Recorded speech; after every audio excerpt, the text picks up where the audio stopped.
Hello and welcome to episode 319 of the Crate and Crowbar, a PC gaming podcast. I'm Marsh Davis and I'm joined via the internet tubes from distant Vancouver land by Tom Francis. Hello. And from the seaside resort of Brighton by none other than Graham Smith. Hello. Woo. It's lovely to be here. How is it in Brighton? It's beautiful weather. It's sickeningly nice as I stare at it out the window. I'm not sure what would be worse. I'm not sure if it would be worse to be trapped inside during glorious weather like this, or if it was pouring with rain and grey, whether it would feel more oppressive in some way. Yeah. I think, like, for short periods at least, it's really nice to be indoors when it's raining and gloomy outside. There's nothing for you outside. It's just people eating ice creams and being harassed by seagulls. This is my first time on the podcast in 4 years that's not a Holy live shit. show. Only Right. times I've done it since then have been at Resd, basically. And so it's strange not to have 100 people looking at me right now as I'm doing this. Yeah, that's the weird thing. Have you remembered how to have a take? No. No. I'm genuinely quite nervous. I'm not sure I remember how to speak about video games out loud. Well, this might be a short podcast. We'll find out. We do actually have some news, though, this week. We have lots of different little bits of news.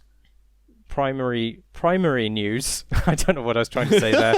The prime news is Prime. the announcement of Chimera, a game from Firaxis in the XCOM franchise. Tom, is- do you have any feelings or thoughts about the nature and shape of this game? I had a barrage of feelings and thoughts about this when it was announced. Was it yesterday morning? It feels like a year ago. Yeah. So the full name is XCOM Chimera Squad. And the reason I had a particular deluge of thoughts about it is, apart from the excitement of it being a new XCOM game, is that a lot of the differences between this and XCOM are the differences that I have put into Tactical Breach Wizards. In that it is a game about breaching into rooms. They've split up missions into individual encounters, which is exactly what we did. It starts with a breach phase. In our game, it's not really a phase, it's just sort of like a thing you do at the start of a mission. But obviously it's in the title. And it's also a fixed squad of... I don't know a lot about like how story-driven it is, but it's not randomly generated guys who you can die and you just move on. This is a squad you have to keep alive. They're individual characters. I think they're all different, have like unique abilities and stuff. Like one of them's a snake dude and one of them's a muton kind of brute. And then some of them are human. And so I think their classes and like what they can do is kind of established up front, which again is how our game works. I mentioned this on Twitter, but I don't think any of that actually came from our game. I don't think they're like cribbing from it, because I imagine this has been in development for at least as long as ours has. And also none of those things are our inventions. Those are all in other games. And also it came from, thinking about what would it be cool to add to XCOM, which is the exact same question they're asking themselves, I imagine. So I'm really excited to play it. It's going to be A, like very much up my alley, and B, really good research, like perfect. Couldn't ask for a more kind of juicy game to like, test theories and see like, oh, if we'd done it this way, how would that play? What are you going to do if people hate it? They're like, oh. Actually, yeah, that's the outcome. The only thing they shouldn't have added to XCOM is breaching, and yet they also added clearing, my second least favourite thing.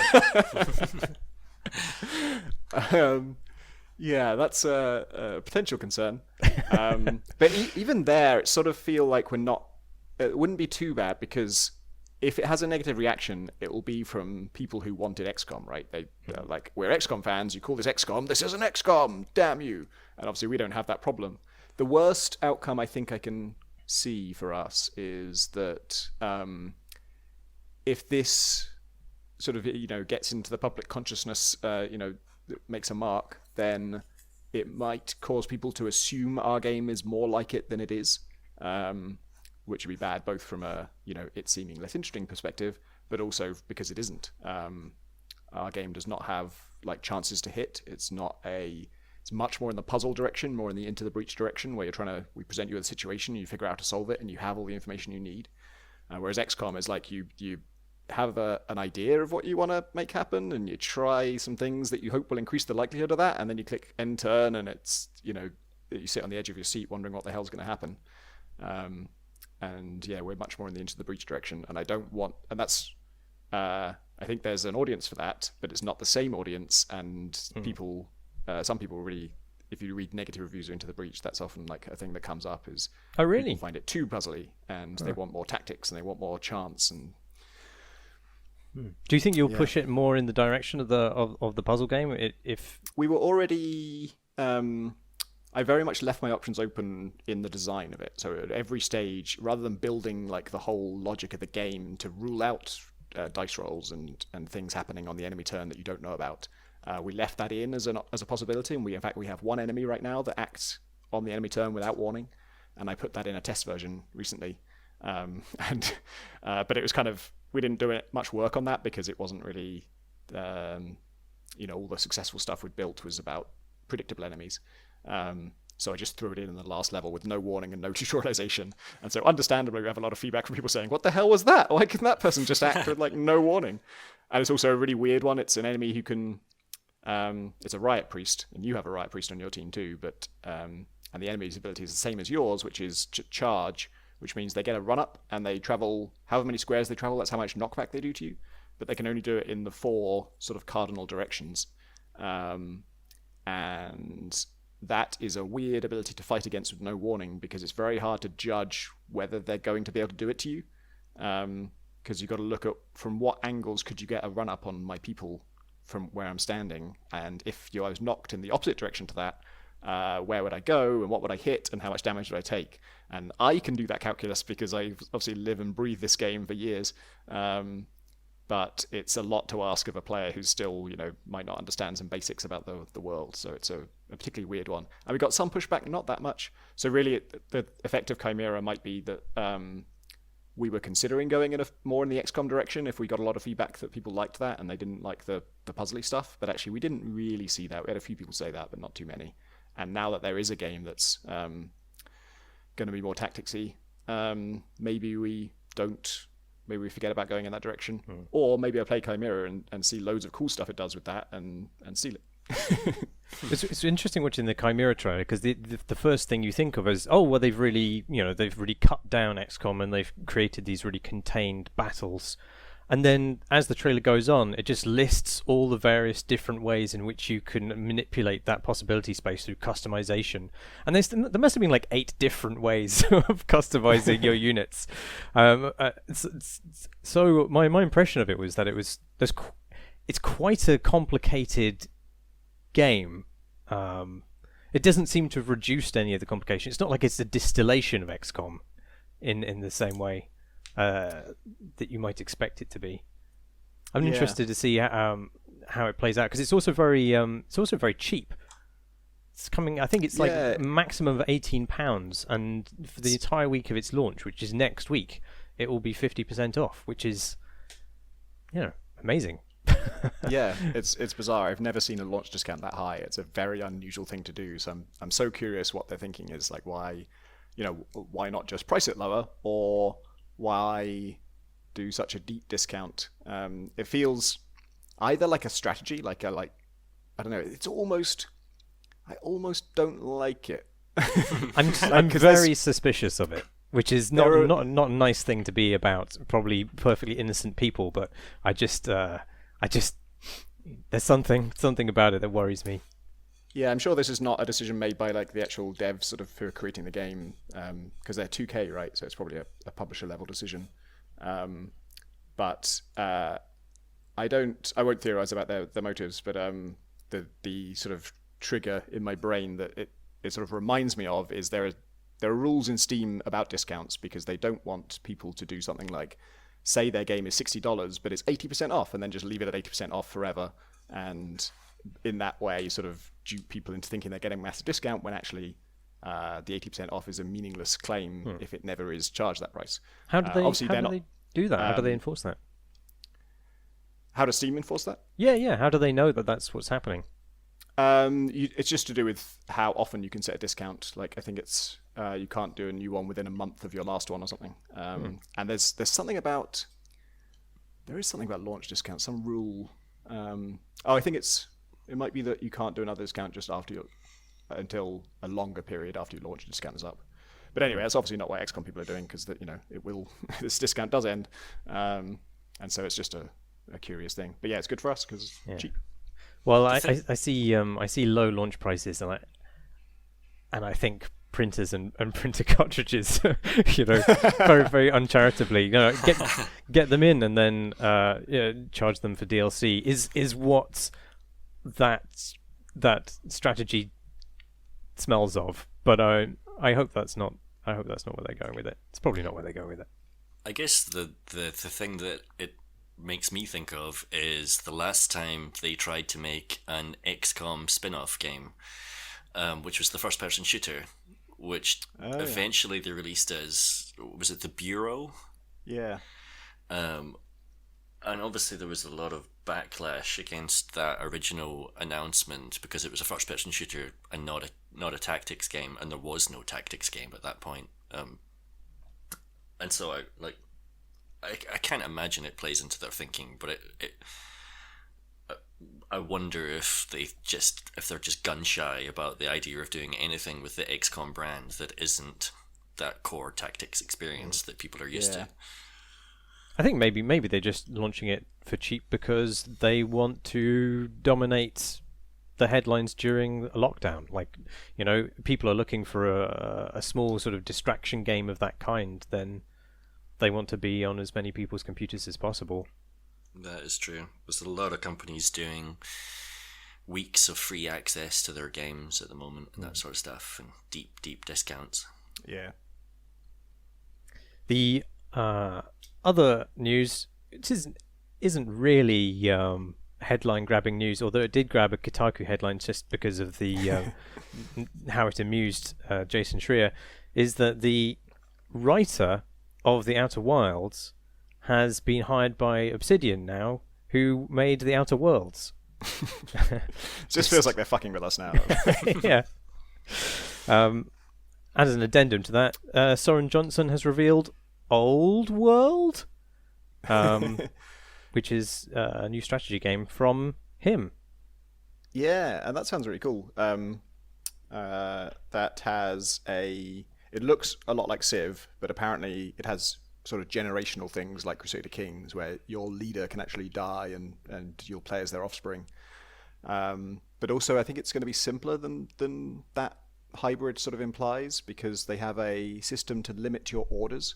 And so I don't know what the number is typically, because you can change it. But if it was something like 4 orders, that means even in the late game where you have hundreds of units, you're not going to move 100 units in your turn. You're going to move 4 of them, or you can even just move 1 unit 4 times. You just do 4 things, and then that's a turnover. 4 is not their number. They just pick that out of the air. I imagine by the late game it's probably more than that. But I really like that idea, because Civ, I almost never finish a game of Civ, because it just gets to a point where it's just such a slog just to do, not even to do something interesting, just to, I want all of my people, all my attack units to move to this enemy city. That is going to be 35 turns of clicking on, 16 units to move them one pace, and they'll constantly lose their order because they're like, oh no, I'm blocked now by this other unit, and it's just absolute misery. So I'm very interested in a game that solves that. Have you seen? I don't know what I was going to say. That's weird. Sorry. There's something weird about doing this podcast and not being able to see people. For some reason, just staring at my computer screen. I don't get this when I'm on a conference call, but I'll start a sentence and then about 2/3 of the way through it, my brain just goes you're talking to yourself in your room on your own. Why are you even bothering? And then I can't escape that kind of death spiral. And I don't remember. Do you have that when you're just on the phone with someone, a regular phone call? No, I never have that. This is just purely because of this podcast. This is a new sensation. Anyway, it's very stupid. Weird. I'm very stupid. The thing I'm doing right now is I have my browser open because this is how we're doing it, but I have a load of tabs open, and I'm switching to each tab on my touchpad and looking at it. I'm not reading it. I'm not doing anything there because I can't, because I'm focusing on this. But I just keep on switching to tabs and just looking at them. Maybe I need to do that. Maybe I need to distract myself with enough stuff so that it quiets the part of my brain that's going to just start panicking halfway through a sentence. I don't know. Anyway, there was another news thing I wanted to talk about, Yes. which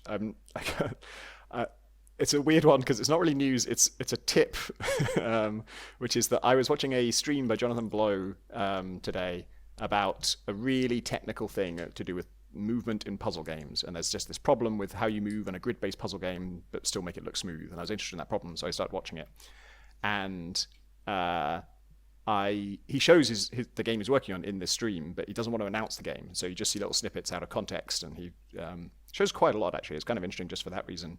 But as I watched and as I sort of noticed some things about it, I came up with a theory about what his next game is that immediately seems right to me and seems really cool and really interesting. But I don't want to say what the theory is because I do have a tiny bit of insider knowledge that doesn't confirm my theory, but that makes me hesitant to actually say my theory. But I'd be very interested. We'll link it in the show notes.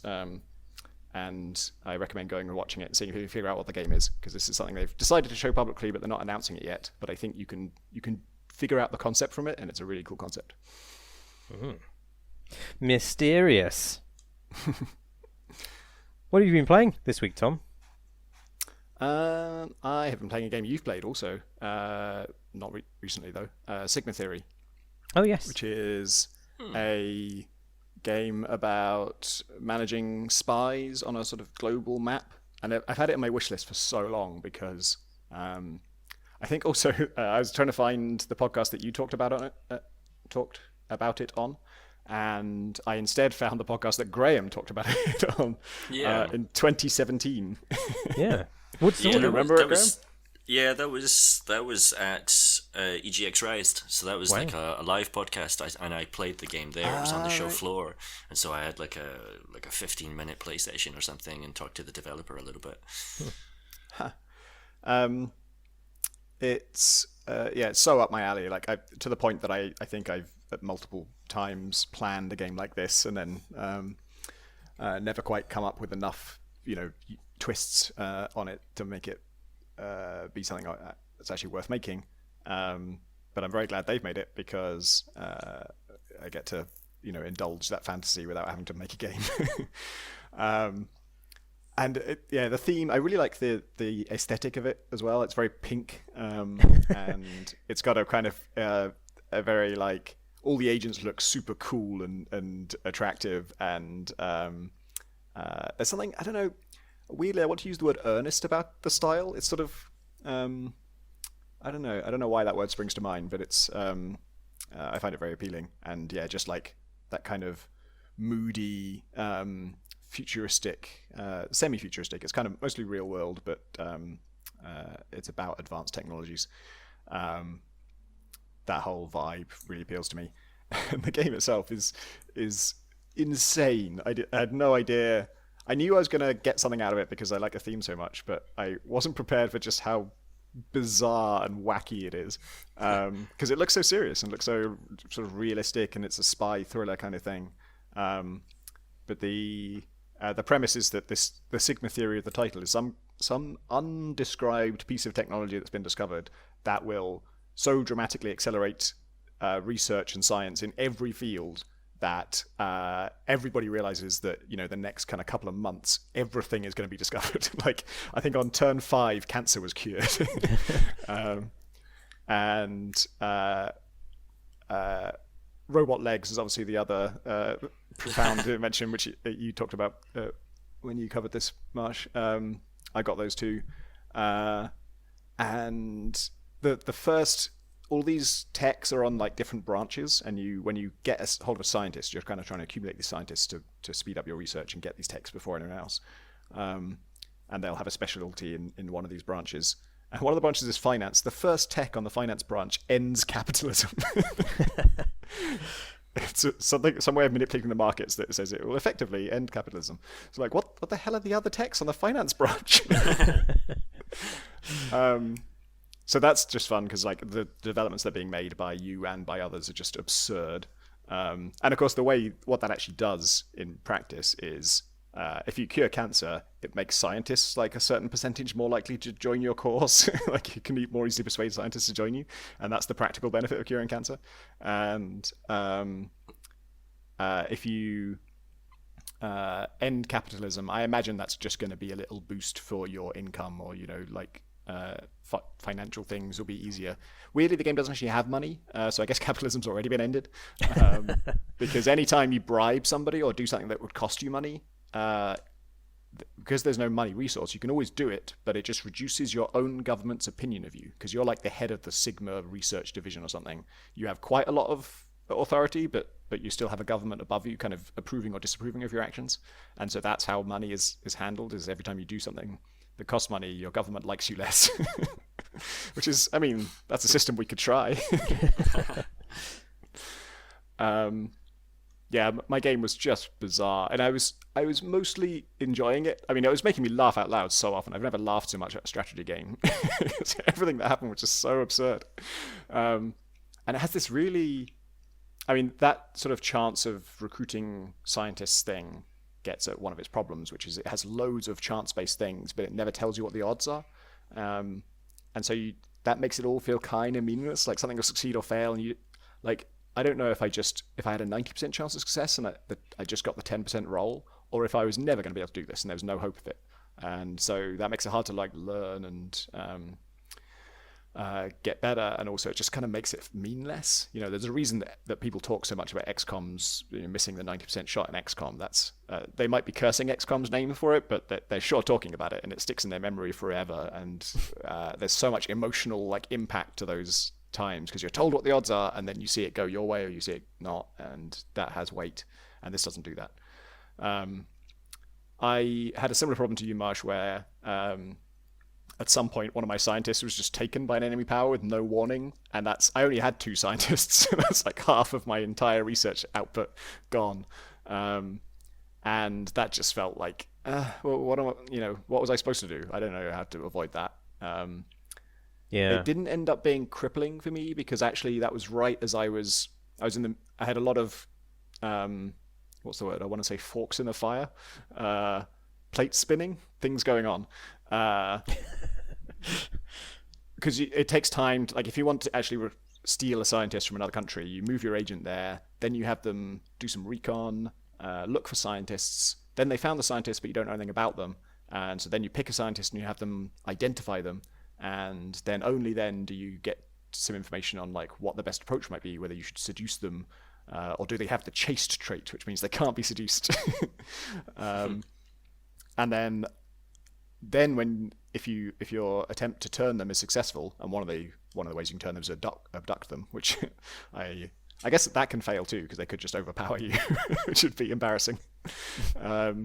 But even once you have them, then you've got to extract them as well, and that's like a surprisingly sort of visual mini game. Like, it's just a series of decisions where you just get told, your agent reports, oh, there's a roadblock up ahead, should I shoot my way past or should I take the side alley? And again, it's hundreds and hundreds of dice rolls that you're not seeing, and you don't know what the chances are. Sometimes you're told like, oh, this agent's trait here gives them a actually no, I think I'm wrong. I don't think it does tell you that when you make the decision, or sorry, it doesn't tell you that before you make the decision. And so when you ask to make the decision, you have to remember what your agent's traits are and use your judgment to decide whether they will be helpful there. Like, I had an agent who's an expert in hand-to-hand combat, and so when she came up against I think a cop had her at gunpoint, and I said, like, try and take him, and it worked because she had this black belt trait. But it only says that after you make the decision, and I think that's to make you like read your agent's dossiers. But yeah, that's a sort of, I found that minigame quite fun in a way. It did successfully have some tension. You're trying to break out of the city with this scientist in tow, and the scientist is never mentioned in all these encounters with the police and stuff. Like, you're jumping off rooftops and things, and it's like, where is the person you're extracting here? In a backpack. Did you throw them off?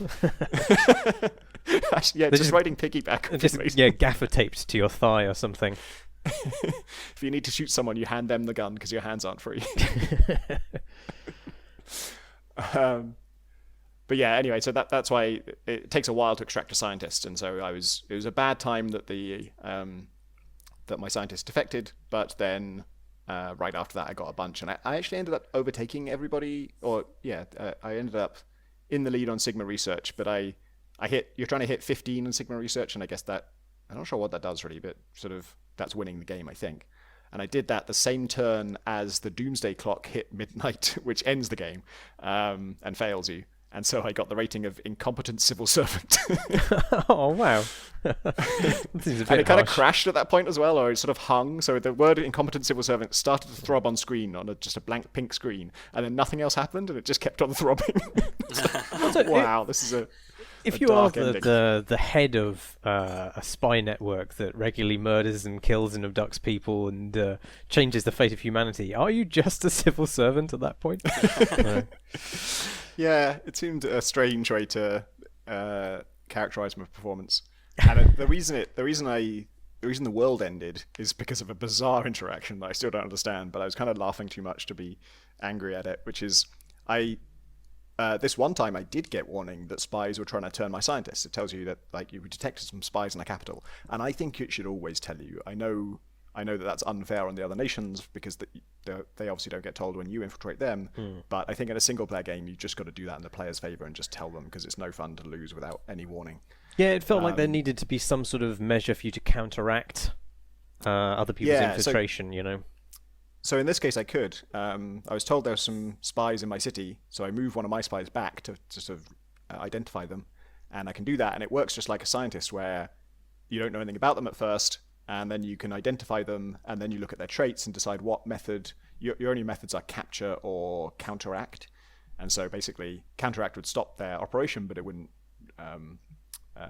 get you the agent. If you capture them, which I went for, I brought my super agent home, my elite agent. You could just get one really good agent. I brought her home, and she easily captured this guy. Double K was his name, and you get like 12 options to interrogate them, everything from normal interrogation to waterboarding, and I chose basically as a joke, I chose long interrogation because I found the description so like pedestrian for compared to all the other options. But I think it needs to be more specific about what kind of length we're talking about here and what kind of duress is involved, because I chose that immediately. I get the next line is Double K deployed pacifist, which is one of his traits. I knew he had the trait pacifist, which means he's less willing to go on violent operations. But it said he deployed trait pacifist, and then it said he was executed. What? And then I lose 40% of my diplomatic relations with France, which is where he's from. My own government loses all faith in me. The doomsday clock ticks 3 minutes closer to midnight, which ends the world. Like, what the heck? Who executed him? He was a captive. We had control of him. Did he execute himself? Is that what it means? He became so peaceful he died. Why is that a pacifist thing? I don't understand. If I'd ordered him to execute somebody else, I would see how pacifist factored into it. But he was a prisoner. I'm in control of the interrogation. Maybe I picked the wrong option and I shouldn't have done it. And it apparently counted as torture, so whoops. Maybe some ambiguity in the name of that option. I thought it was like, sort of 4 hours of interrogation. That would be a long interrogation. I think it might have been, like 48 hours of sleep deprivation or something.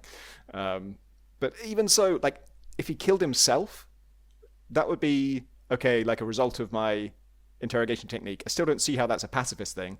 But that would make more sense. But we executed him? Who executed him? I don't understand. And that just ended the whole game for me. Oh dear. Do you get a sense? Sorry. I was just going to say, I'm probably going to play it again, because I think there's more to discover there. Do you get a sense of how much your actions are being mirrored in the simulation of other nations? Do you think they are actually all simulating their own teams, doing little things and doing missions, or is it just very one-sided and there's a sort of illusion of a simulation going on?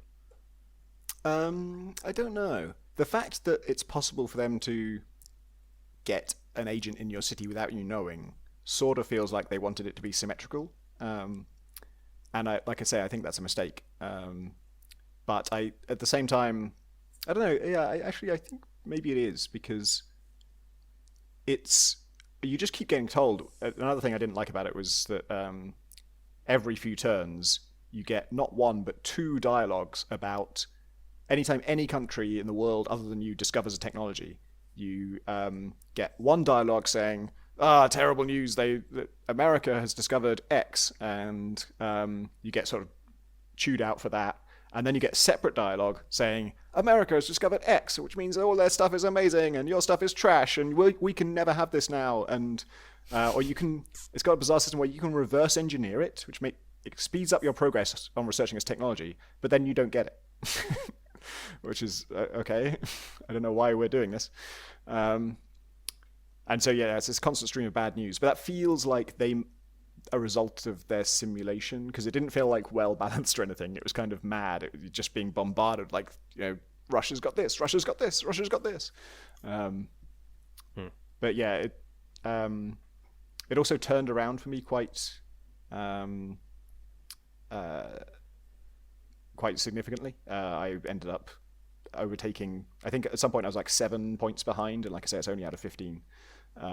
But I ended up overtaking France, I think because I kept on hacking them, and I was trying to steal their research, but actually one of the fail options for hacking is, we didn't steal their research, but we did slow them down. We fucked with theirs. And my hacker had the hasty trait. He had a hacker trait, which makes him good at hacking, and then he had the hasty trait, which makes him bad at everything he does, but very fast at it. And so I was repeatedly hacking France and never succeeding in stealing their data, but often succeeding in slowing them down, ironically, with my hasty hacker. And I guess that sort of stalled them almost completely, because I ended up overtaking them. Do you remember much of this game, Graham? Did you play it? Have you played it since 2017?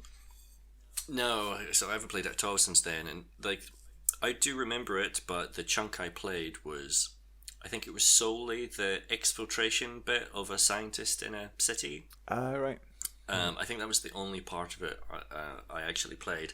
Or if there was a little bit of menus beforehand, it was 90 seconds of menus, and I don't remember it. My impression of it at the time was that it was quite similar to Sid Meier's Covert Action. Yeah. Oh, yeah. Is it Covert Action? Covert Affairs? I think one it's of these is a Covert TV Action. show. Covert Affairs is a TV show. Okay. Yeah, Covert Action, which was similarly like a Cold War spy thriller, which was simulating other countries' terrorist actions against your state, and you were trying to interrogate suspects and find enough information from this kind of procedurally generated plot against your country that you were trying to unravel before it could actually happen. Yeah, did you play it, Graham? Yes, yeah, a long time ago now. It was. Yeah, I did too. played it. I think it's on GOG. Yeah, and that had that was mini games for everything, right? Everything was a little game in itself, Yeah. and so you want to bug some meeting room or something. You're the one who actually has to do the wiring on the power box to get insert a listening device and things. Yeah, and Sid Meier was always kind of down on it because he always said that it was too many mini games. You were players would get into there was a sort of platforming bit where you were actually controlling your spy sneaking around a building, I think, and then they would be defusing a bomb. Then they would be interrogating a guy. That would be a different mini game, and but I always liked that about it. That was that was kind of what I was sort of hoping that Sigma Theory would turn into, would be that varied in terms of the experiences and representing all these different parts of the fantasy. Yeah, I think there's something to his takeaway from it was that you should have picked one of those things to focus on, and I think that's probably true. I feel like Sigma Theory focuses on the strategy, the top level strategy layer of how all these things affect your overall progress, and that's probably a good decision. I also found Sigma Theory easier to play than Covert Action. I remember Covert Action was just being lost in some of those mini games because I guess you have to learn each one, and it was I remember something to do with files being kind of overwhelming. And Sigma Theory does, I think, do a good job of keeping things simple and easy to learn, but I guess that has its own cost in that I saw a lot of people saying that it was too basic, that it was just after a couple of games you're done with it. Yeah, I did promise to go back to it after the podcast in which I talked about it, and I haven't. So,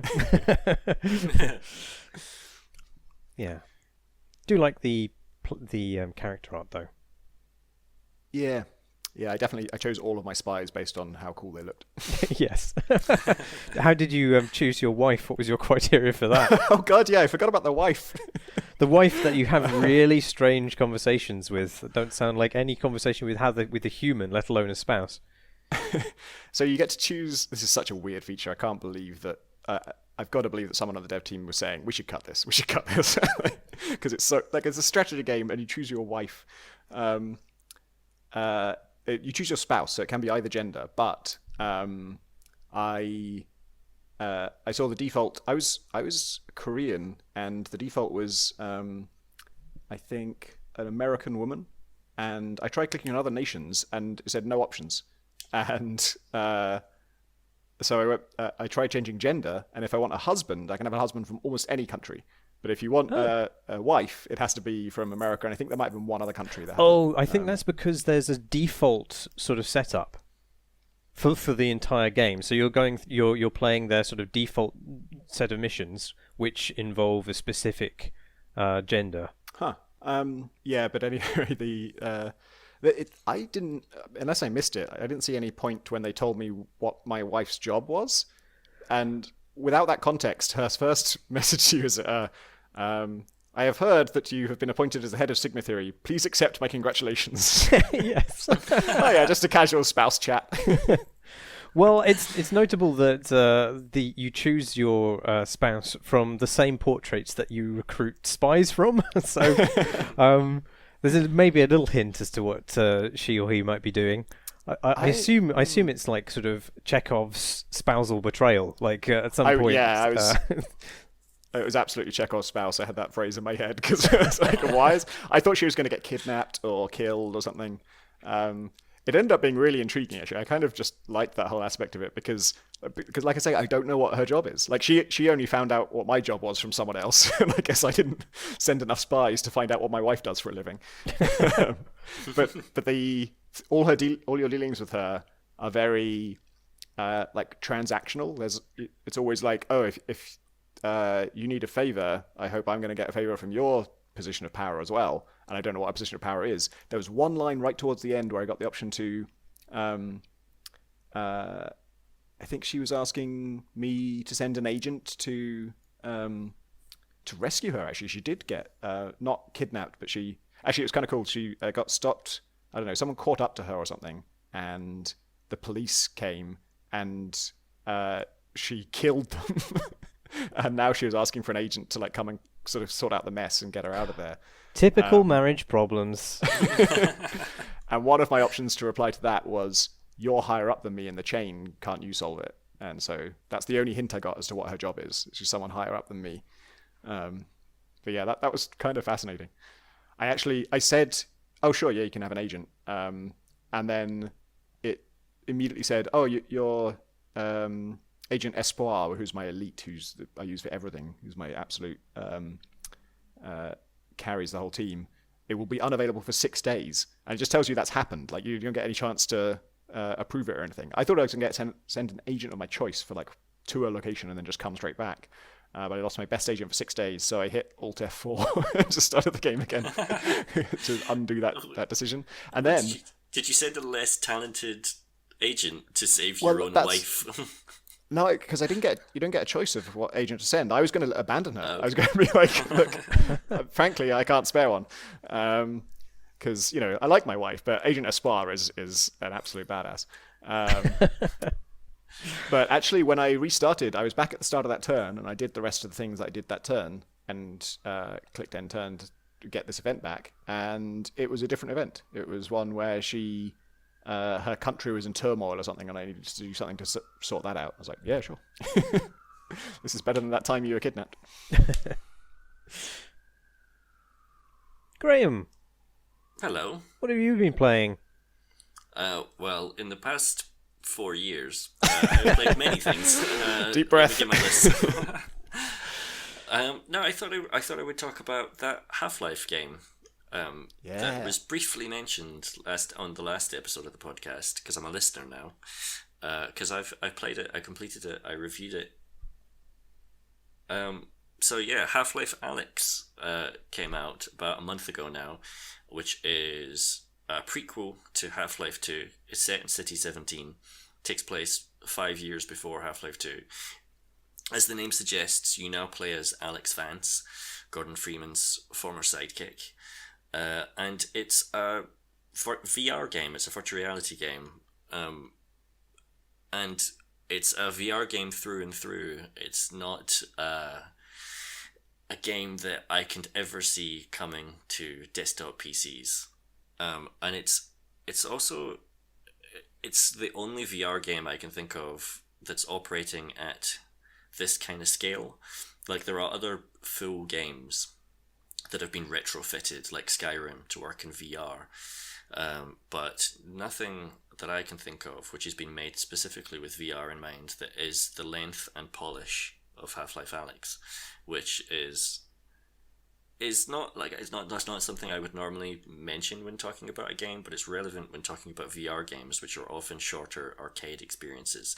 Valve said before Half-Life Alyx came out that it was roughly the length of Half-Life 2, and it took me about 15 hours to complete, and it's a proper Half-Life game. So, like, the opening moments of the game, you're playing as Alyx. Alyx speaks now, so it's the series' first speaking protagonist. Did that feel weird? No, that just, like, I don't think I would have even thought about it if I hadn't read stories about it beforehand. It just felt completely natural. And I wish there was more writing in it than there is. There's a lot of writing, a lot of very funny dialogue between Alyx and, oh god, I've forgotten his name. Russell, that's it.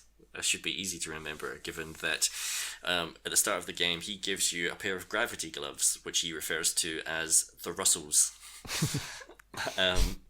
And the gravity gloves are the key way that you interact with the game, but I'll get onto that in a bit. But the dialogue is great, and a lot of it is reactive to the things that you're doing in any given moment. So you'll walk up to an object and pick something up, and Alyx will remark upon it. Russell is always, he can see what you can see, because you're wearing basically like a little webcam headset or something like that, so he's in your ear talking to you. Called the Gary. See what you can see. And he like one or the other of them will remark about the thing that's in front of you, or that you just picked up, or the area that you just walked into, that sort of stuff. And then as soon as there's a moment where they don't react to something that you pick up, that you feel like, well, you would comment on this. That was immediately jarring, because I'm like, I want to say something about this. This is great. Like, I want more of that dialogue. But so Russell at the start of the game gives you the gravity gloves, which, that just, to me, when I heard about them, that just seemed like, oh, it's like the gravity gun from Half-Life 2, which let you pick up physics objects, but they're gloves now because you're playing the game with motion controllers. But that sort of downplays their impact on the game. The gravity gloves are a really clever way of dealing with some of the common limitations of VR, specifically room scale VR. So you can play the game seated, standing, or at room scale, and the VR, the space in my house I've got is about 2 meters by 2.5 meters, so it's a decent amount of size, and it's quite far over the minimum requirements for playing at room scale. But there's still this constant problem in any VR game where you see something which is 4 feet away from you, you take 4 steps in your physical real world space towards it, and then you can't quite reach it. It's sort of like just beyond reach, and so you then either have to like walk backwards, teleport towards, like walk backwards in real life, teleport towards it, and then walk again in your real space in order to get closer to it, or do the weird thing where you turn around in real space and then turn your character around in the game so that now you can walk forward again, and that's just always really awkward. And the gravity gloves just cut down on the amount you have to do that, an enormous amount, because you can point to anything in the environment and do like hold down the grips on the motion controllers and do a wrist flick to drag that item towards you and then catch it in midair. So like your primary action in the game, almost more than shooting, is playing catch with yourself, with all these objects and the scenery. And the scenery is so dense with physics objects, way more than Half-Life 2, which makes sense because Half-Life 2 was, when did it come out? 2003? 17 years ago? 16, 17 years ago? And like, obviously computers can handle more physics objects now, but still I don't think I've played a game. Like, I think if I was playing a regular first-person shooter that had this many physics objects into it, you would just be barreling into things and knocking objects off shelves the whole time. But in VR, you're able to be so much more graceful. And so, like, that's a big part of the game, is exploring these environments. Some of them are like at the very least Half-Life 1 sized, or Half-Life, everything's kind of scaled down slightly, I would say, from Half-Life 2 in terms of, they talked about this in terms of pacing problems, where if you had a bunch of Combine soldiers in Half-Life 2, the average lifespan of a Combine soldier was about 4 seconds between the game spawning them in and the player blowing them up. Whereas in Half-Life Alyx, Combine soldiers survive for about 90 seconds to 2 minutes. And combat, partly because it's in VR, it's much more tense and it's much more tiring. Especially, again, if you're playing it at room scale, where you're maybe physically ducking down behind objects, standing up, dashing around, that sort of stuff. Such that the environments are a little bit smaller, but they're much more dense for poking around in. And partly because the change in the size of those environments and some thematic stuff, it feels to me almost more similar to Half-Life 1 than Half-Life 2. Part in ways that I think are intentional. So like, Half-Life 1 was obviously, the ending of that game took place in Zen, and Zen is infamous and derided, I think mostly unfairly, or at least it's hyperbolic, the dislike people have for that section of the game. In Half-Life 2, there is almost no mention of Zen whatsoever. Like, the Vortigaunts are in that game, but other than that, like, there's no reference to it visually or in any other sense. But in Half-Life Alyx, there is. The game takes place in a part of City 17 called the Quarantine Zone, and it's been quarantined within the city because it has become overrun by enemies and flora and fauna from Zen, basically. So there are all these, you're moving through like warehouses and tenement blocks and hotels and stuff like that, and there are these gross, fleshy, moist tumors growing out of surfaces and corners and stuff like that. Did you try shining your light on those?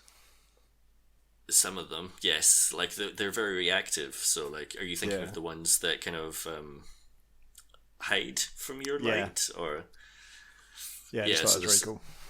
Yeah, there's a bunch of them that are like, there's some that are like the mouths of baby birds.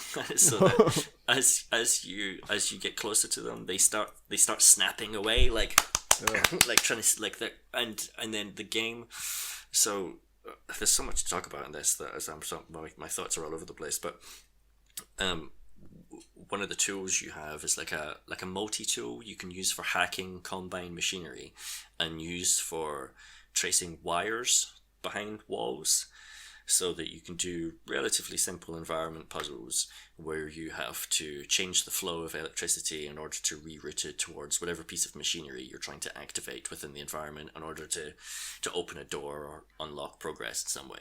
And they use that mostly as a way to steer you towards paying attention to particular things in the environment or drawing you towards certain spaces. And so at one point, there's a cupboard where you're using your multi-tool, holding it against a wall, and the electricity wire goes into a cupboard. So you open the door in the cupboard, and it's just filled with these little snapping mouths, and then you have to because it's a VR game and you're using motion controls, you have to put your fingers near the mouths Oh, of no. these snapping birds in order to continue to track this electricity wire.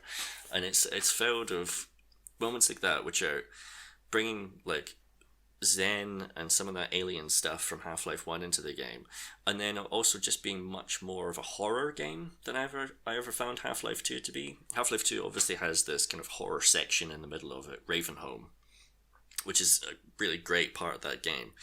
But Ravenholm is great, but I never found it particularly scary. Half-Life 1, partly because I was younger when I played that game. When I played Half-Life 1, I would have been like 13 years old, so I was more scared playing that than when I was playing Half-Life 2. But I think it's much more of a traditional horror setup, you know, being in this B-movie research facility and having to fight your way out of it as aliens invade and military come in and that sort of stuff. But Half-Life Alyx is... You could almost just say it was a first-person horror game, as much as it's a first-person shooter at the very least, if not more so.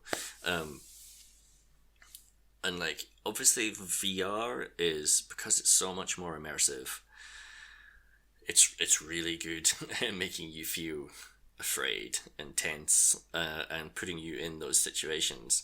But also just that combined with Valve's attention to detail and what I assume is years of player testing and feedback and pacing, they, throughout that game, create moments which are, like, I felt real dread and more fear than in any game I've ever played. Wow. And yet at the same time would be kind of delighted by the pacing of it and these moments of revelation as you realize what the designers are asking you to do or requiring you to do. And like, I don't want to spoil plot stuff. I'll just talk about like top level stuff on that. But I do want to talk about mechanical stuff a little bit more. And there's a particular chapter. There's horror stuff throughout, but there's a particular chapter about a monster who is blind, but he can hear things. And so it's the most, in my mind, it's the most cliche horror monster imaginable. Like, I think every horror game seems to have a big blind brute that can hear you if you make too much noise. Well, Half-Life did, right? It had the Tentacles. pokey tentacle creatures. Yeah. Yeah, the big tentacles, which you have to like fling grenades in order to get the heads to move away, so you can run around ladders and stuff like that. But I never found that particularly scary. It's more of like an action movie set piece, but Yeah. it is that exact mechanic. This character in Half-Life Alyx is kind of like 7 foot tall biped who's walking around a distillery that's filled with glass bottles. And so, Of course. like, you think, oh, okay, this is fine. I throw the glass bottles, and Jeff, which is the name of this big monster fella, he's gonna go where I've just smashed the glass bottle, and I can go the other direction. No problem. This makes sense. But this is a VR game with motion controls, in which your hands are having to feel against walls and stuff like that in order to find these electricity cables, and then there are bottles everywhere. And so naturally you end up accidentally knocking these bottles off shelves and smashing them, and then immediately this big brute is running towards you. And so throughout, as you're like, the beat by beat, this thing is so brilliantly paced. And then they introduce, I can't remember if it's in that section they introduce it or if it's a little bit early in the game, but some of the Zen flora that they've introduced are releasing spores. And you're finding, like, you find hats in the environment. If you put on a hat and then you walk under a barnacle, instead of you getting sucked up by the tongue of the barnacle, it just takes your hat off. And so it's like a little bit of armor. You find gas masks. In fact, you find gas masks at the very beginning of the game, and I'm wearing a gas mask and walking around. It has no effect for like the first 6 hours of the game or something like that. But the gas masks, you eventually find them, and they allow you to breathe when walking through these spores without taking damage. But the other thing you can do, because again it's a motion controller game, is you can just put your actual hand over your actual mouth, and that has the same effect. And so You heard it here, You heard it here first, folks. Prevent infection by just holding a hand over your mouth. Well, yeah. I was like, this was the first week of lockdown when I was playing this game, in which you go into the quarantine zone. Yeah. This is some. But Jeff, this monster, he's just got these spores coming off his back at all times, and so it leads to these like horror movie scenes in which you are trying desperately to get a door open by like trying to quietly track an electricity cable behind a wall, and you accidentally knock a glass bottle off a shelf and it smashes, and you freeze for a half second, and then you start to hear Jeff pounding towards you. You quickly dash away into a little gap behind some shelves, and then you're standing there 2 feet away from him, trying not to make any more sound with your hand over your mouth so that you're not breathing in the spores. And like this is like they trick you basically into being the character in a horror movie. And I find that like utterly terrifying, but I'm not good with horror games. I don't play horror games, and it never overwhelmed me. It never got to the point where I wanted to stop playing, where I was just too tense as to be exhausting by it. Instead, it was, as I say, just kind of like delighted that I was being pushed into these situations.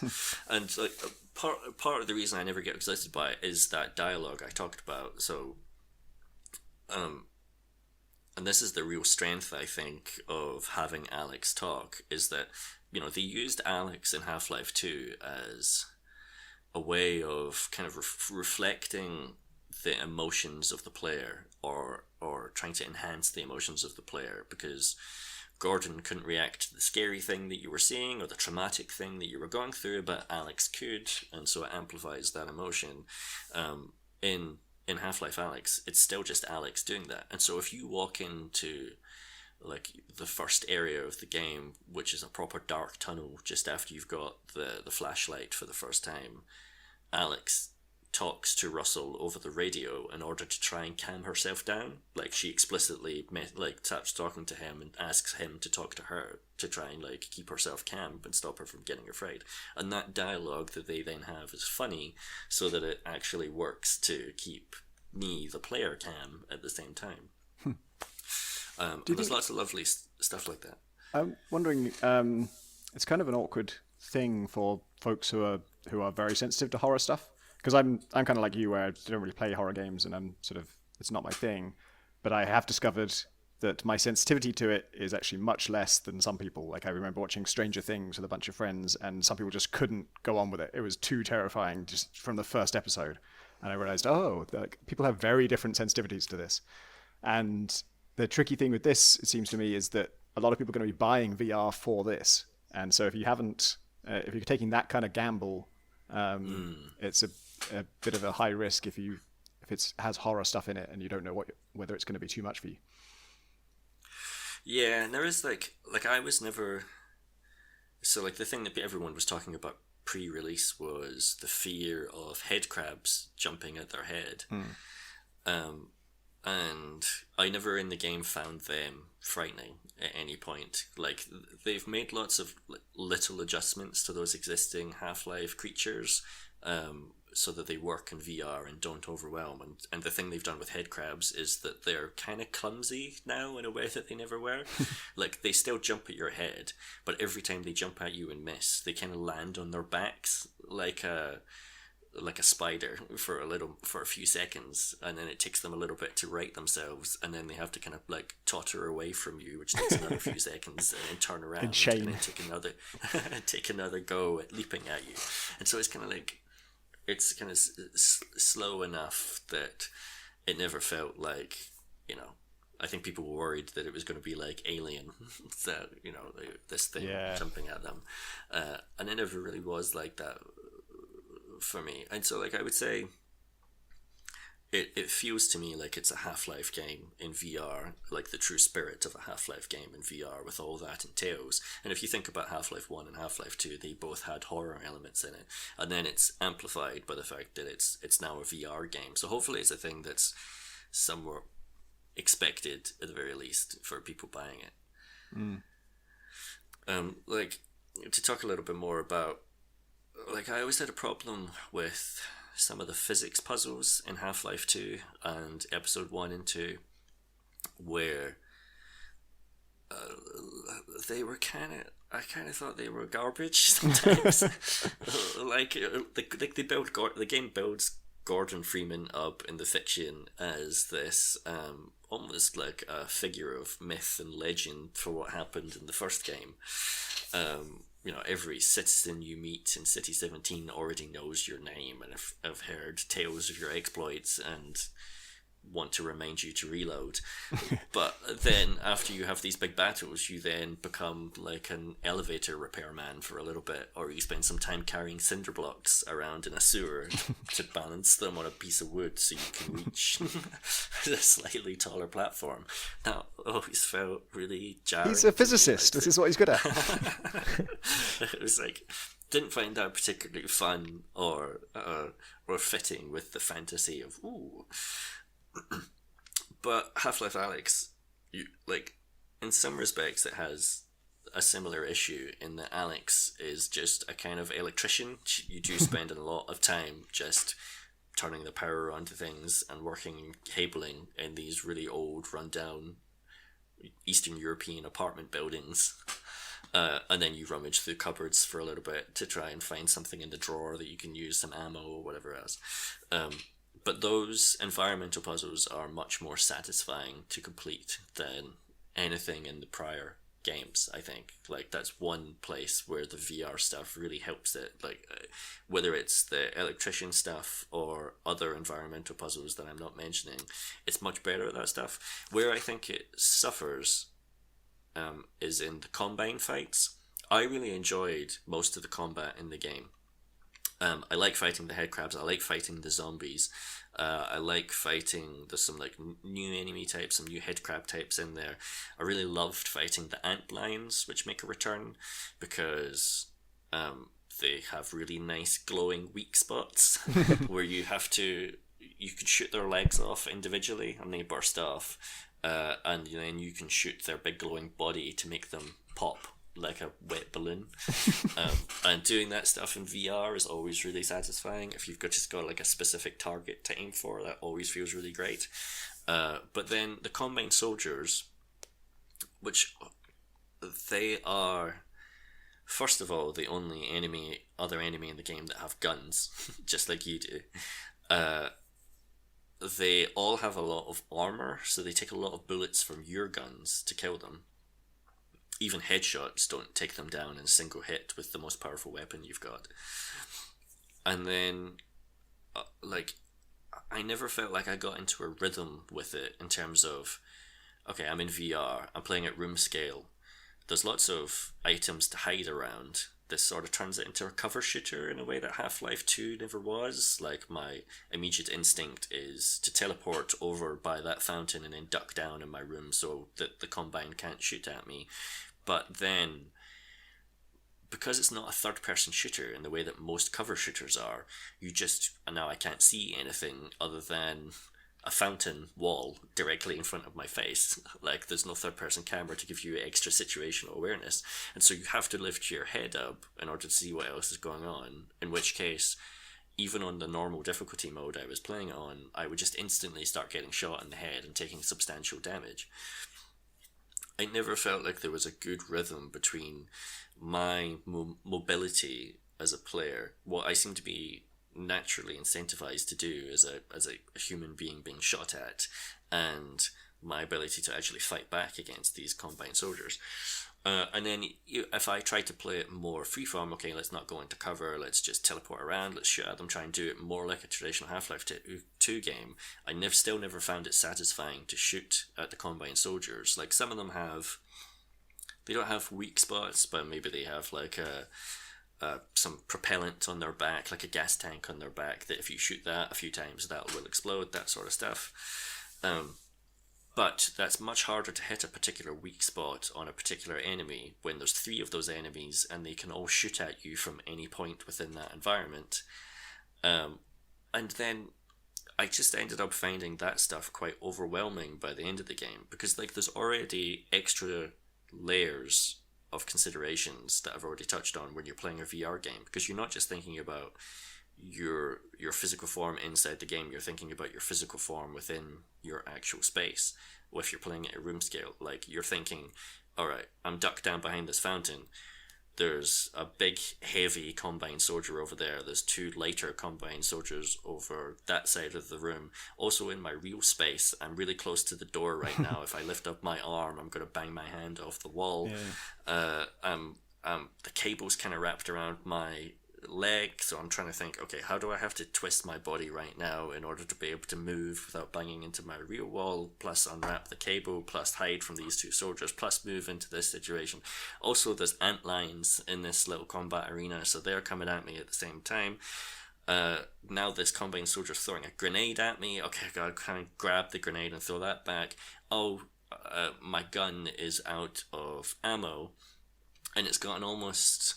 You've got to manually reload these guns. So, like, if it's a shotgun, you've got to take individual shells out of your backpack by putting your left hand behind your shoulder, grabbing them. You've got to cock the gun. You've got to put the shells into the barrel. You've got to then flip the barrel back and then pump it. Like these different steps of it. Oh wait, I just dropped that bullet on the floor. Like it felt there were a bunch of instances where I died and I felt overwhelmed, and like I really like that manual reload mechanic for the guns. When it was like, oh, I'm panicked because I'm scared about this monster coming at me, and because I was panicked because of that, I dropped the bullet and therefore I died. That felt really cool and that felt fair. When it was because I was overwhelmed because I was trying to deal with the actual physical reality elements of VR, that felt like bullshit. And like I felt like the Combine soldiers pushed me over that limit. Now I know other people who've played the game who had a much better time with the Combine soldiers than I did, but they all played seated or standing rather than at room scale, and so they weren't having to think about the cable and that sort of stuff. And it might be that if you've got a bigger space than I do, like a much larger room, then you wouldn't have that problem at room scale either. But then I don't know who in the UK really has a bigger room than I do. Like I've got a pretty big room for playing VR in now. Yeah, I was saying last week I've played in some very big rooms for VR, and it doesn't really solve the problem. You still have the same thing of like you're going to be walking around, so at some point you are going to be at the edge of your space, and then you really have to be thinking about it. And I was just always having to remind myself, like, oh, how close am I to the wall, and just distracting. The thing about it is that it just, I've picked at the Combine fights because they did frustrate me, but otherwise it's just really fucking good. Like I think it's either the best or the second best VR game, and I think it's on a par with previous Half-Life games. Like Half-Life was sort of the big thing I was into as a teenager, like the big fiction I was a fan of and spent a lot of time making levels for and that sort of stuff. So I'm always super excited to get back into that world. And Valve don't seem to have forgotten how to make a good first-person game or how to make a good Half-Life game in the 13 years since they last did it. If this is the second best VR game, what is the best? It's either if this is the second best, then the best is Beat Saber, which is a rhythm music game in which you wield 2 lightsabers and swipe blocks at different directions in time to music. Which is obviously a very different kind of game, but it's the VR game I've played the most. It works perfectly in VR. It's super satisfying in a way that I never found Rock Band or Guitar Hero satisfying. Beat Saber is fucking great and like perfectly made for VR, and much more focused than Half-Life Alyx is. The other thing about Half-Life Alyx is that I'm not going to spoil the ending. Good. Obviously, I'm not going to spoil any part of the story, except that the ending is almost trolling. Like, it's clear to me that probably not many people have played Half-Life Alyx, because otherwise the ending of the game would have caused riots on the internet, I think. I've only heard good things from people who played it. Everyone I know who's commented on the story has just said, wow, what an ending, or like they really stuck the landing or something like that. I'm in a very weird place with it because so I've played this at various stages of development. I haven't played the finished thing, and I probably won't for a while because I don't have a VR setup here. And the last time I played it, I guess it wasn't. It was pretty complete, but it wasn't a huge play session, so I didn't play that much of it. And so I played a lot of it in total, but some of it was very early. And obviously, I can't. I can't talk about the previous versions, and also B, why would I? Like, who cares? So I'm looking forward to actually playing it. But the funny thing with spoilers is I am scared of having it spoiled, but I also seem to recall being told the entire plot from start to finish, just like over lunch, Valve, like just Robin laying out the plan for it. And I remember some of the thoughts I had about it, but I don't remember the actual plot. And so I'm feeding on that ignorance. I want to keep that total forgetfulness, and hopefully I can be surprised by it when it happens.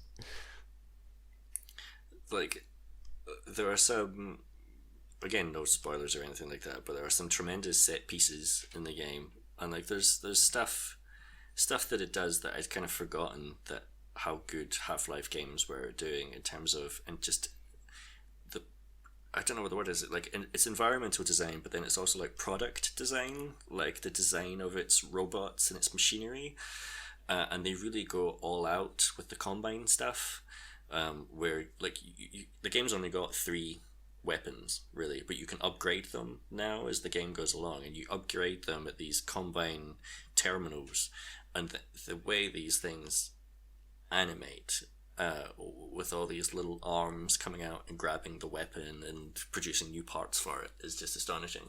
And arms, you say? So James Benson did get to make little hands. Someone definitely had a lot of fun with the machinery in it. And like there's you're using, I can't remember what they used to be called, but like the health stations on walls that you go up to power up your HEV suit or whatever else. And there was like combine versions of those in Half-Life 2. And those combine versions exist now in Half-Life Alyx. But the power cell they take is like a little glass jar which has a living creature inside it, which you find in the environment. You have to plug in to the combine healing station, and then the little bug just gets crushed into a paste, which you then have to place your hand down, and little needles come out and poke your hand, presumably putting the bug juice into your veins in order to restore your health. And there's all these things in there that are just fabulous. I know obviously it takes place in City 17, and so the centerpiece of it is the Citadel still is there. They retcon Half-Life fiction a little bit in order to make this work, because the idea originally in Half-Life 2 was the Citadel was just like stabbed into the city fully formed, like a dagger, whereas it's now just semi-built in Half-Life Alyx. They kind of retconned it, so it's now in the process of being constructed, but it's like the first thing you see in the game. And one of the things VR is best at is scale. And so just looking up at the Citadel is a thrill, I think. Mm. I was completely unrelated to the thing you said, but I did find anything like any technology in or on your hand was just super fascinating in VR, because you can put it right up to your face and like examine it in meticulous detail, and of course it's all beautifully crafted.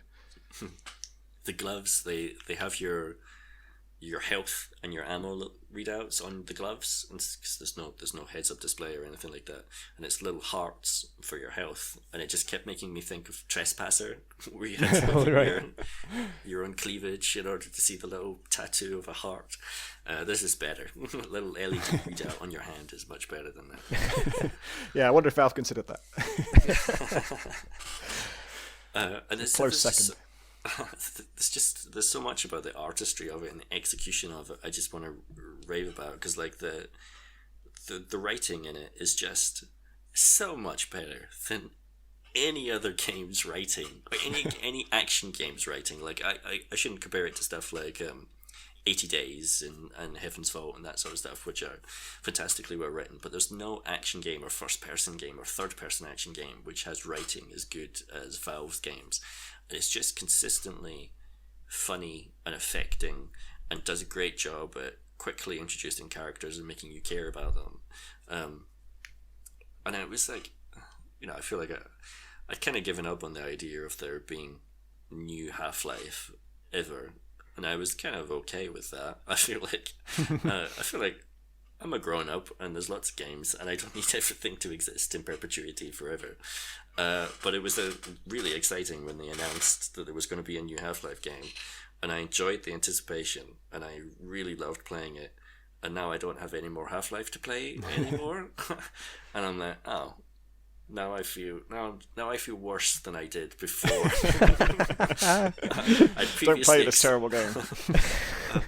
Just spend the rest of your life knowing that you could play it is maybe the better way to go. I've saved a season of Brooklyn Nine-Nine for that reason. There's always some more Brooklyn Nine-Nine for me to watch someday. At least until they make another Half-Life game, and then you can play this one. Yeah, if you're always one behind, you're fine. Yeah. Well, that's going to be a reality for many people, obviously, because they don't have VR, so it can stay there just having promise. Yeah.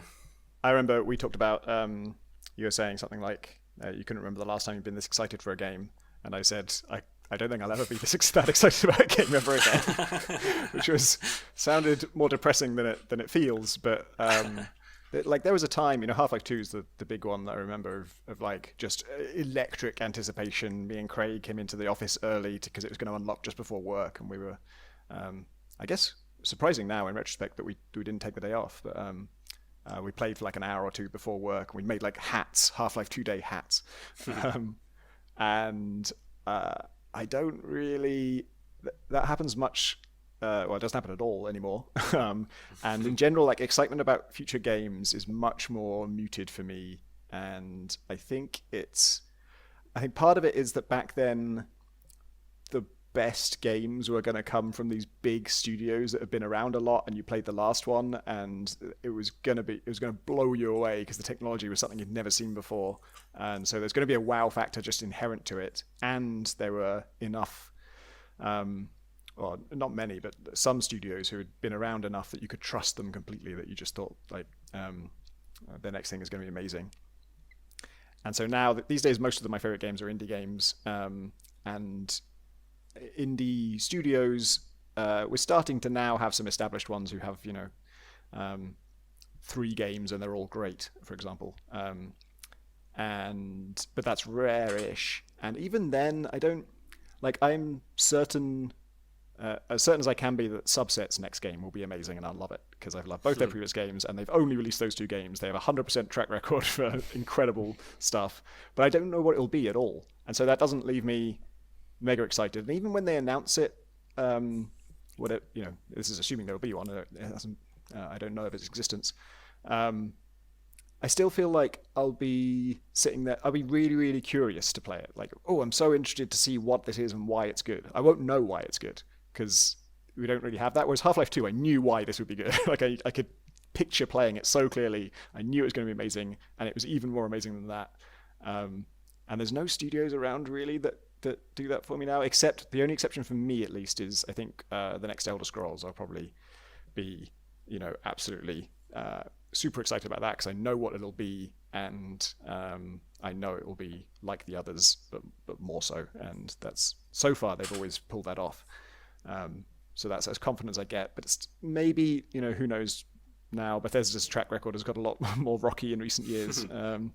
They haven't done anything that bothered me personally. I haven't played any of the games that people are mad about, so I don't really have my own opinion of them is still pretty high. But yeah, that's the closest I get. How about you guys?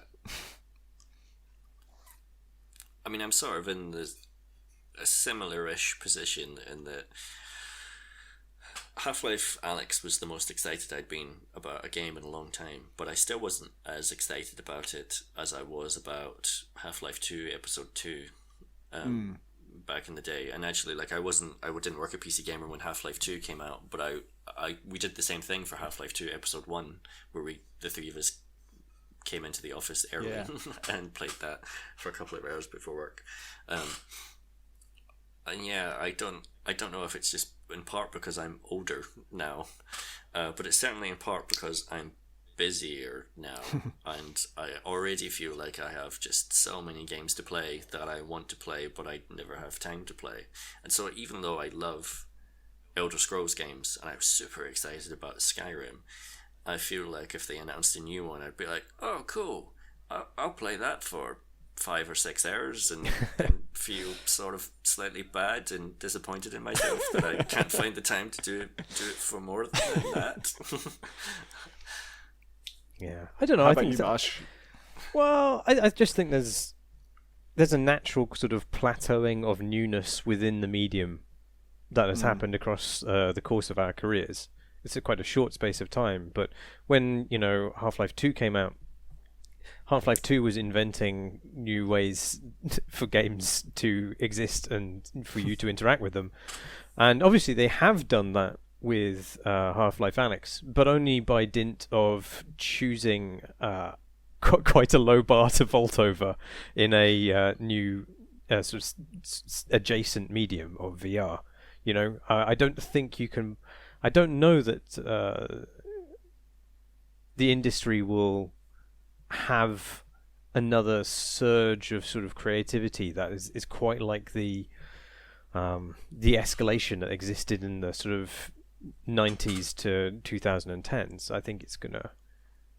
I mean, that doesn't mean that great games aren't coming out. They absolutely are, but it's not the same as these things being invented before your eyes, And I think I might well have been very, very excited for Half-Life Alyx, but it happens to be that they've picked a technology that I can't have. So so I don't know how I would have reacted to it if I had access to VR or I didn't find VR to be a bit of a objectionable faff. Yeah, it's possible I would feel very differently if I couldn't just send an email to Valve and say, could I have a Valve Index, please? Because I get these things to review as part of my job, and if it was just it would be like a £600 expense, and probably more than that because I'd have to upgrade my PC. That's I don't know how I would feel in that situation. Yeah, it's a bit of an anomaly, this one. Yeah. Are there indie devs that where you're sort of certain you're going to like their next thing? Well, I mean, I haven't been on the podcast in a long time, but I've got to find an excuse to mention Spelunky. Oh, yeah. And Derek Hugh is working on Spelunky 2 with a different developer. Like, he's not solely developing it himself. It's kind of like another studio that's working on it with his guidance. And like, I feel like I'm gonna enjoy that a lot.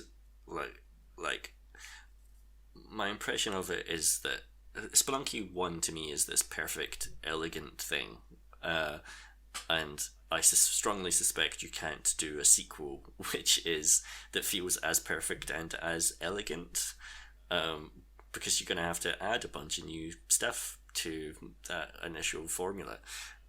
But I'm still okay with that. Like, if it's just a bunch of new enemy types and new worlds and kind of slightly messy ideas applied to that thing, then I'm going to have great fun exploring that, I think. Yeah. And I don't think it's going to stray far enough from the core formula for me to dislike it in any serious way. So I'm always going to be excited about anything Derek Yu does, basically.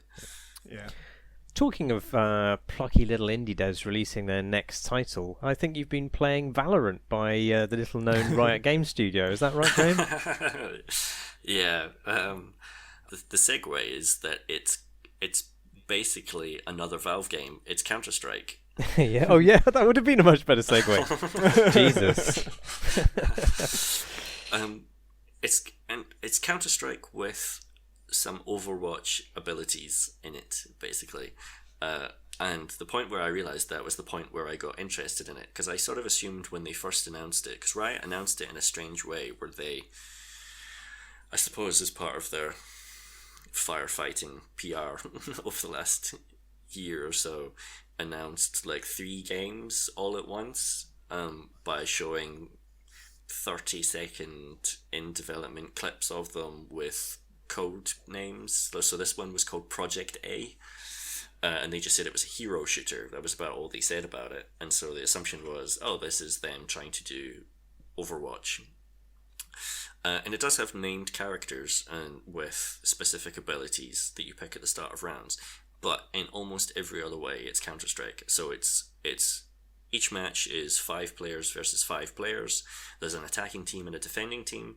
The attacking team is trying to plant a bomb, while the defending team is trying to stop them or defuse that bomb if it gets planted. The matches are best out of 25 rounds. At the start of each round, you buy the guns that you're going to use for that round, and you earn money based on your performance in the previous round. And the guns they have fictional names, but they are direct analogues of real-world weapons, or at the very least, Counter-Strike's existing abstraction of those real-world weapons. So there is a Desert Eagle equivalent, there is an AK-47 equivalent, there's an AWP and an MP5.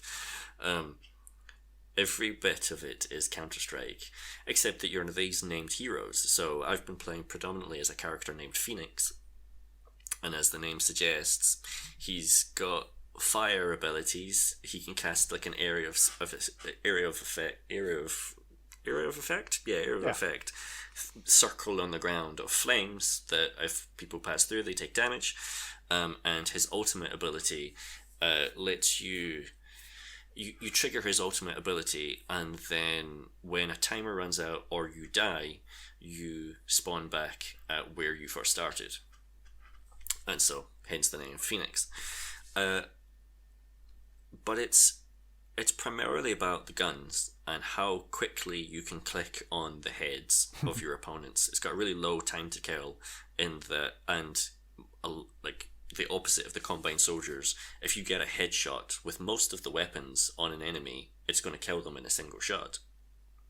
And so you're going to focus really on guns and aiming and locational awareness and map positioning and what places are good to take cover and what are good sniper spots and that sort of stuff. And then what the abilities do is effectively very similar to what Counter-Strike's I can't remember what they're called, but they're the items like the smoke grenade, the flashbang, that sort of stuff. They let you break stalemates and break through choke points and that sort of stuff. So for example, Phoenix's ultimate ability, its most obvious use is if you're at a choke point and you know that there are 2 or 3 enemies on the other side of that choke point with their gun sights focused on the door, you can trigger his ultimate ability, run through, get a read of the room and find out everyone's positions, maybe shoot and kill 1 or 2 of them because you can take, you're throwing caution to the wind, and then when you get struck down, you just spawn back where you just were at the other safe side of the choke point.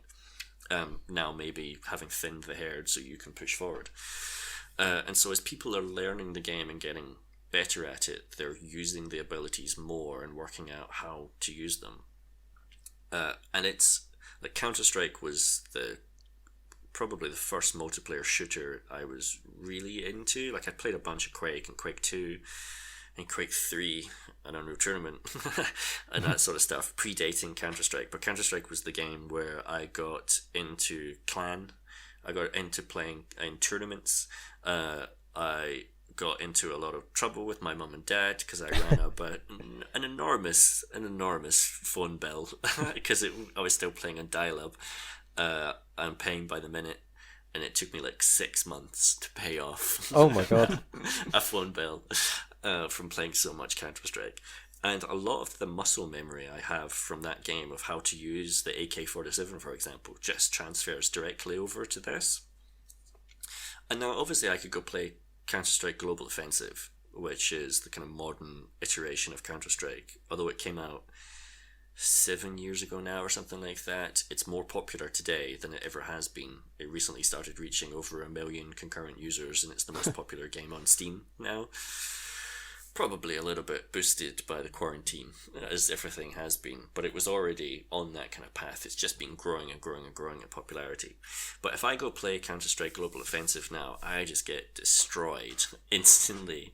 And it's got matchmaking, and so theoretically it should be dropping me into players of a similar skill level as me, but despite having 1 million people, every one of those 1 million people playing it is better at Counter-Strike now than I am, even though because I just haven't played it in like 8-9 years with any seriousness.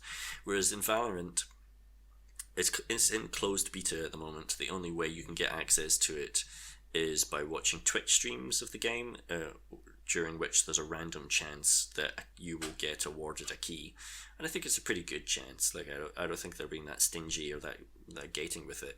And so the people who are playing it are all inexperienced or as inexperienced as I am, with probably a handful of Counter-Strike pros checking it out and streaming it and that sort of stuff. But I seem to be able to more or less hold my own, and so right now I'm having a lot of fun with it. It feels like playing Counter-Strike did enough that I'm having a great time, and I'm not embarrassing myself or being made miserable, and I have no expectations of my own ability because it's a brand new game and I've never been good at it really. Yeah, so I'm having I don't know what the kind of long-term prospects for the game is. I assume Riot are going to support it and going to add new heroes and going to lots and lots of cosmetics. It's already got a button in there that lets you gaze admiringly at the paintwork of your gun and stuff like that, and you know it's got unlocks up the wazoo. But I strongly suspect in 2 months' time, everyone who plays it will be much better at it than I am, and I will stop having any fun, and so I will stop playing it. But it is good, and I do think it will stick around. And I do think it's, like, people were quite dismissive of it when it was announced for being derivative of Overwatch and then derivative of Counter-Strike, but I think it's good enough and polished enough that it makes an argument for why a crossover between those two things is good, actually. It seems doesn't seem like the marketplace is too crowded for these things, because like things keep coming out of being very suddenly announced and released and taking over the world, seemingly becoming massively popular, and then a new thing also comes out and is massively popular, and the old thing doesn't seem to really die. Like PUBG is still being played, CS:GO is still being played.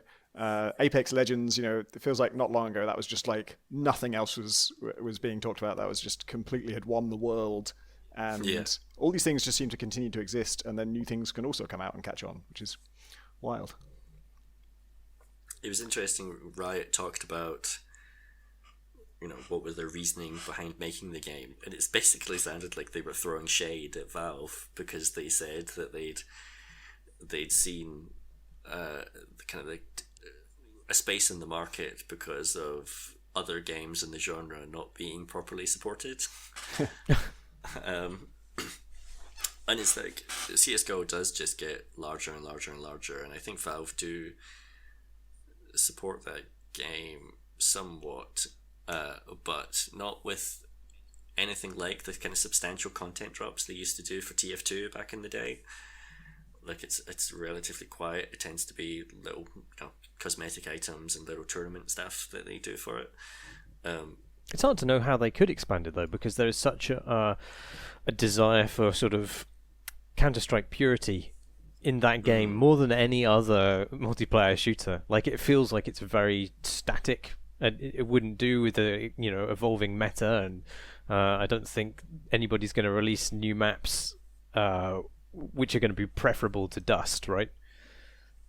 No, and I think that's probably the exact problem they've always had for it, because they have added new maps, and those maps have every single time been unpopular. Not a single one of them has taken off anywhere near as well as Dust or Dust 2 or CS Italy or any of these maps that were made like 20 years ago now, literally 20 years ago. That's wild. Yeah, so the CSGO continues to grow without any support. Definitely makes me think that Valorant will find a space, because Riot are clearly going to support the heck out of it. That's actually really interesting, because it almost feels like some of the recent big hits have, I don't know, maybe not recent, but like I'm just thinking about all these games where the map doesn't matter, but the map doesn't need to change. Like Dota, right? It's just one map. Yeah. And PUBG was just one map for ages. And I wonder if like Counter-Strike was secretly that already. Like, it only really needed, one or a handful of maps, and you just didn't need any more because it was just like that's what you play on, and the game is what happens on it. Yeah, definitely. And I think like PUBG, when it introduced multiple maps, introduced a bunch of problems in that it then split its community and split its matchmaking across those different maps, and then people started getting cross at the matchmaking, not giving them a choice of which map they were going to land on, and quitting games really early when it put them on a map that they didn't pick, and then they added level select so people could choose what map, but then people were just disproportionately picking the one map they liked and ignoring the others, and so they removed it again. They had all these sorts of problems with it. And then you compare that to Fortnite, which was just one map, and then they destroyed that map. They sucked it into a black hole and completely replaced it with a new single map with a completely different layout. And people just accepted it. People were just okay with that. They were just like, okay, cool, that was fun. Yeah. And they've just continued to rewrite, like, drop a meteorite in the middle of that thing. Like, they just go through like World of Warcraft Cataclysm levels of recreating that thing, and people just roll with it.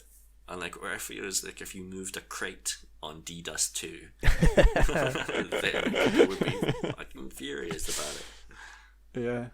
Shall we do some questions from questions? Yeah. Excellent. Nebajoth says, hello, good folk. Thank you for keeping the pod going during quarantine. Even though I know it must necessarily lose something of the audible physical comedy and bamboozlery and seemingly drinking that drives much of your acoustic stage play during normal times. Nice. Anyway, he also says, I wonder if... He's pleased to have you back, Tom, and says, I wonder if Graham is languishing in isolation would consider appearance. Would you consider appearing on our podcast, Graham? I'll have to think about it. I'll consider it. So, yes. That's exactly what I said last week to that same question about me. So his question is, in this time of socialization, people are looking to video calls and games to replace the sensation of being near someone else, at least temporarily. They have already been used for this, of course, but the need is now much greater. Can you discuss some games that foster solidarity among humans? I suppose that means that the examples that spring to mind will mostly be co-op, but perhaps there is room for competitive activity that still engenders mutual respect. Do you think that this is a thing? I'm looking for societal salves, things that evoke comfort in being part of the mass. These are the things that I find myself missing most right now, and they are the thing I find I should be seeking more of. He also thanks Alyx for recommending Deep Rock Galactic. Yeah, so there you go. Societal salves. I don't know if I would... Sorry, go on. I was going to say Animal Crossing, which is an obvious one, but I don't know if solidarity is quite the word I'd use, but it has...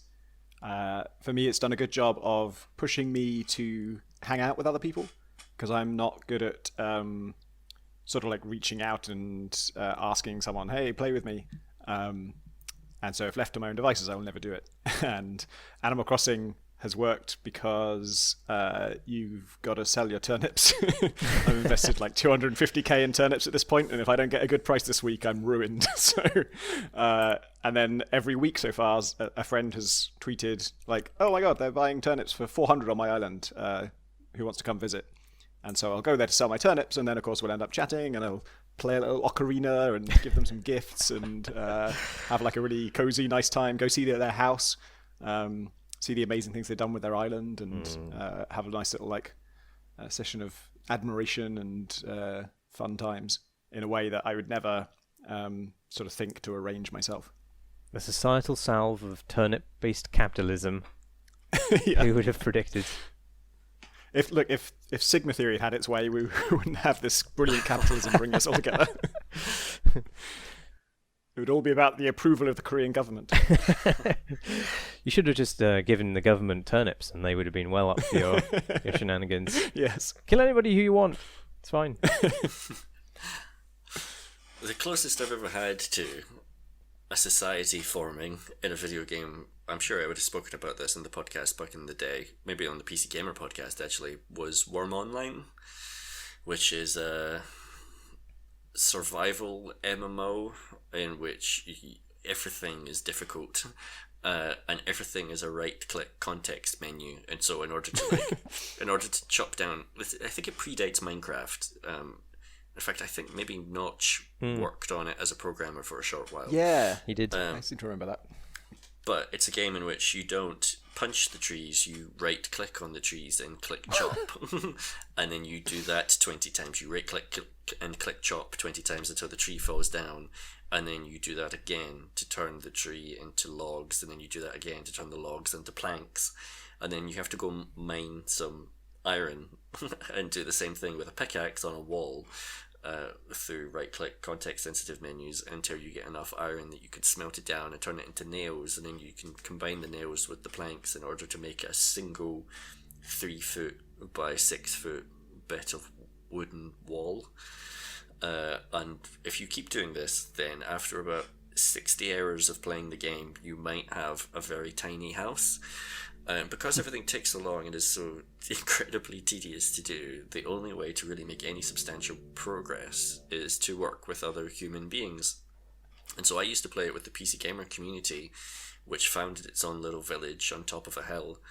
And if you said you wanted to start building a house, 8 other players would turn up and you would basically raise a barn together, and they had a soup kitchen where people would donate food to the soup kitchen so that players that were, their cooking skills still sucked or they hadn't had time to plant a farm or forage or whatever, they could go to the soup kitchen to get food. And we spent a lot of time working with Google SketchUp to build like maps of the village and to like plan out future expansions. And we had a forestry commission whose job it was to replant the trees that were chopped down so that we had a constant supply of wood. And basically everyone had a job to play in order to make this little community function. Which would be great now, except that Worm Online was incredibly dated in 2010 when I was playing it, and I'm not sure I would actually recommend anyone go play it then or now. Maybe try Sea of Thieves. Yeah, we've been playing lots of role-playing stuff over Roll20, which is a really good platform for distance role-playing. Has lots of stuff built into it. A lot of the systems already have like character sheets and things like that just built into the platform. It's just a website you can visit, but everything's done through this web interface.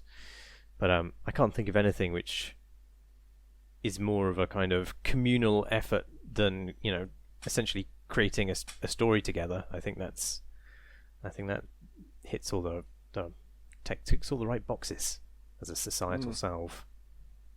Tom Young says, having the lovely Tom F on the last podcast to hit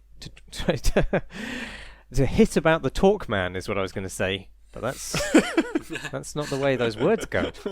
Having the lovely Tom F on the last podcast to talk about Hitman reminded me of the discussion you all had about NPC reactions in Hitman aeons ago. How, for example, dressing as a butler will make all the NPCs ask if you're off to do some butlering, or disguising as a cook will cause everyone to ask when you're cooking the next meal. So now for my question. If a bald murder man stole your outfit as a disguise, what would NPCs say to him as he approached? Keep up the pods. You're all very lovely and cool. Thanks, Tom. I think I'd be one of those disguises that you can't put on because it's not a real thing. Like sometimes you take out like a normal civilian and his clothes just don't come up as an option because it's just like, this is just a guy. No one's going to think anything about you. The thing is, because of the quarantine, I am not changing my clothes as much as I would do. So I feel like the other NPCs would just be remarking upon the old beans stain down the front of my t-shirt. Actually, I have been spending some days in my pajamas, and so they'd probably say, going immediately to bed? And I'd be like, yeah, I am. Yeah, that's why. 10:30 a.m. Warren Selick writes, Dear Crate and Crowbar, I've been watching Vagrant Queen, a delightfully low-budget and wonderfully campy sci-fi show that feels, for all the world, like a group of very good friends just decided to get together and have a blast filming themselves acting out sci-fi tropes. With human actors, this sort of joy is easy to get across, through banter and comedic body language and facial expressions, but I wonder now whether games can also do something like this. What are the small or imperfect games that nevertheless ooze a distinct sense that the people creating them had a lot of fun doing so? There are a lot of happy or cheerful games in terms of the intended player experience, but I'm not sure I've often got the sense of the joys and delights of the creators themselves as people. Brutal Legend and Guacamelee, Guacamelee? How would you say that? Yeah, guacamole. Guacamelee come to mind as possible examples, but I'd love to hear your thoughts. Cheers, Warren. I thought of jazz punk. Jazz punk. Yeah. Nothing wrong with the game. It's not a flawed thing, but just that it's so packed with jokes that it's got to be. I don't know what the team was like actually, whether it was whether they were sitting together, but if they were, it would have been a great writer's room. Yeah, that's a really good example. I mean, the one I thought of, maybe because I've just got a really bad long-term memory, was a game I played last week. Is it Worm Online? is virtual reality, which is a virtual reality game in which you put on virtual reality headsets in order to enter different realities in the game. And it's a kind of, it's a first-person adventure game. It's vaguely Portal-ish in that you're a new employee for this company entirely run by AI, and so you spend most of your time talking to slick white robots. But it does a lot of fun things with, you get given these clients who you have to satisfy in some way. So you pop on a VR headset in order to go visit them, and your first client is just an enormous slab of butter. And what he wants you to do is to cover him with toast. And you're in a virtual reality creation of a kitchen with 30 toasters in it. There's a little bit of light puzzling, or not light puzzling, but there's a light challenge to it in that you have to take the toast out of the toasters before it gets burned and stick it to him while he, like hedonism bot, groans with pleasure. And then it does lots of fun reality bending things as it goes along. It's quite a nice script, and it's really, really beautiful to look at as well. It's like a 2-hour long experience that came out a couple of years ago that I'd never heard of, and it's a good example of like a VR game that, if it had been a proper desktop game, would probably be quite well regarded, but because it's a VR game, no one has actually heard of it. But yeah, it's really funny, very silly. I bet Totally Accurate Battle Simulator was fun to make as well. You see they're making a new game. I always see that guy tweeting incredible GIFs from things he just made, like this morning. Like, I've made a first-person shooter where you take out robots. Yeah, it looks like he's having fun making a new thing. I think he keeps calling it Totally Accurate Battle Royale, maybe, or something like that. But this week he's been posting lots of GIFs of a first-person game where you're performing parkour across this city, jumping from rooftops and stuff. Doesn't that already exist? Didn't they make a battle royale during the development of Tabs? Huh. Because I remember Alex's son Jack was obsessed with it, and I think Chris played it. So maybe he's going to add some stuff to it or something. Yeah, maybe. Willem Nyland is that guy's name. Rykon writes to say, "Hi, gentle people. I only just recently began properly listening to the podcast and enjoy it very much. Thank you for all you do. I have a question about morality in video games." And he goes on to describe our Call of Duty discussion in which we were disappointed with how the game frames serious actions and forces you into choices that aren't really choices at all, and in the end you've accomplished the mission but in a way which feels morally strange and wrong. And he compares that to Red Dead Redemption 2, where he engaged in weird antisocial immoral behavior that at times seemed to be punished by the simulation, at other times wasn't recognized at all as being prohibited. And even when things did go wrong, he didn't feel like his character had done a morally bad thing. Which brings me or him, depending on who the speaker is. Us. Brings us to his question. There you go. Is there a distinction to be made for immoral behaviour if the script is acted, as in Call of Duty, versus non-scripted, free will-based stuff in RDR2/sandboxes? Is committing an immoral act worse if the game forces you to do it versus having it be the choice you proactively make? Curious to hear your thoughts. All the best. Brycon.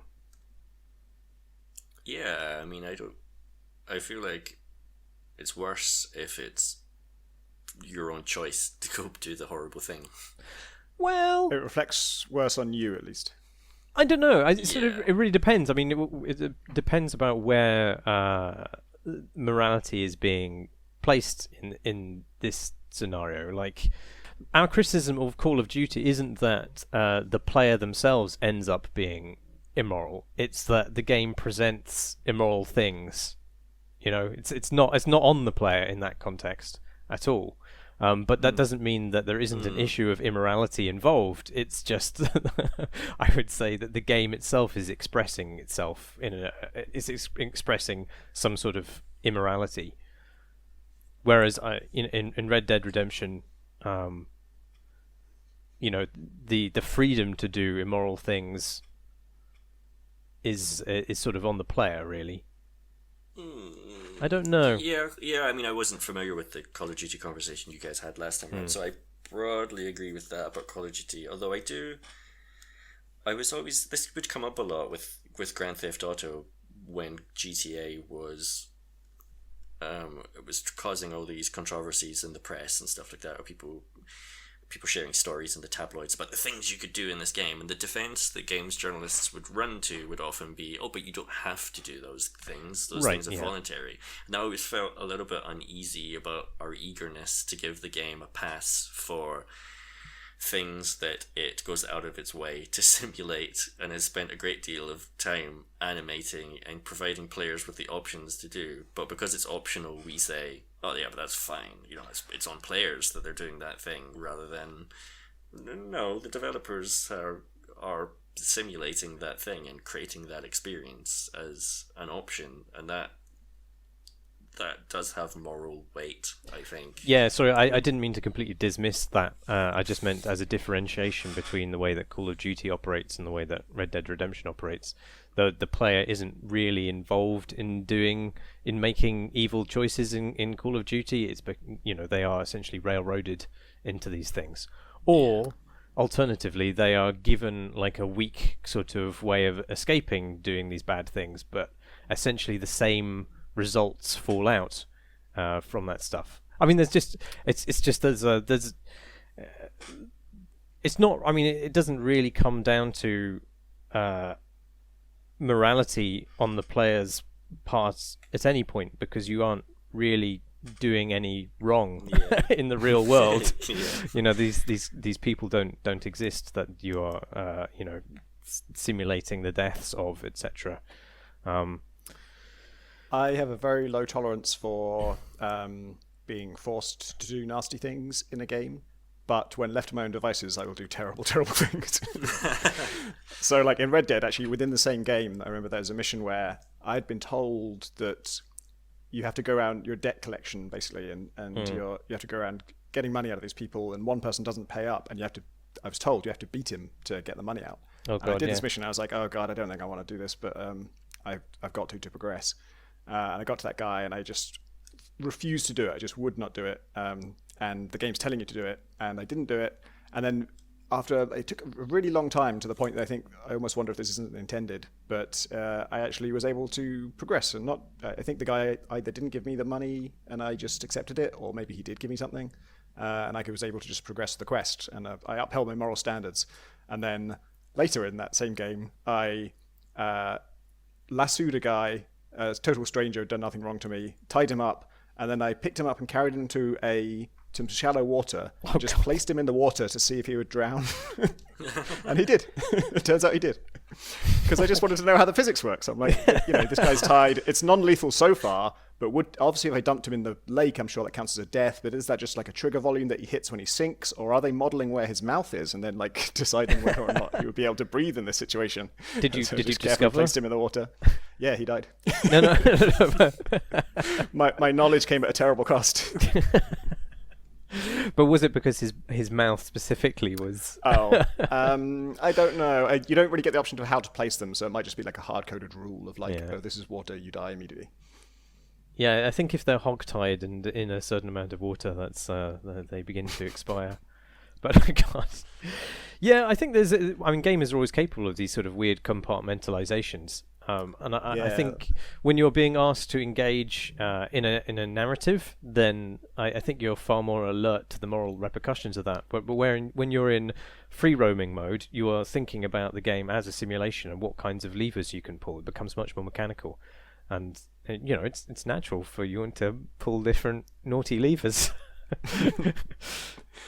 And this was in the spirit of scientific curiosity. I needed to learn, I want to experiment and find out what the rules of the game are and how it works and tinker with it. And I never do stuff in games out of cruelty. Like I don't get any pleasure out of like tormenting somebody for just to like for the sake of their suffering. I just drown them to find out what just a good clean kill. Good clean drowning. But I think there are philosophical arguments about like the moral status of actions that don't make anyone's lives worse. Like this is there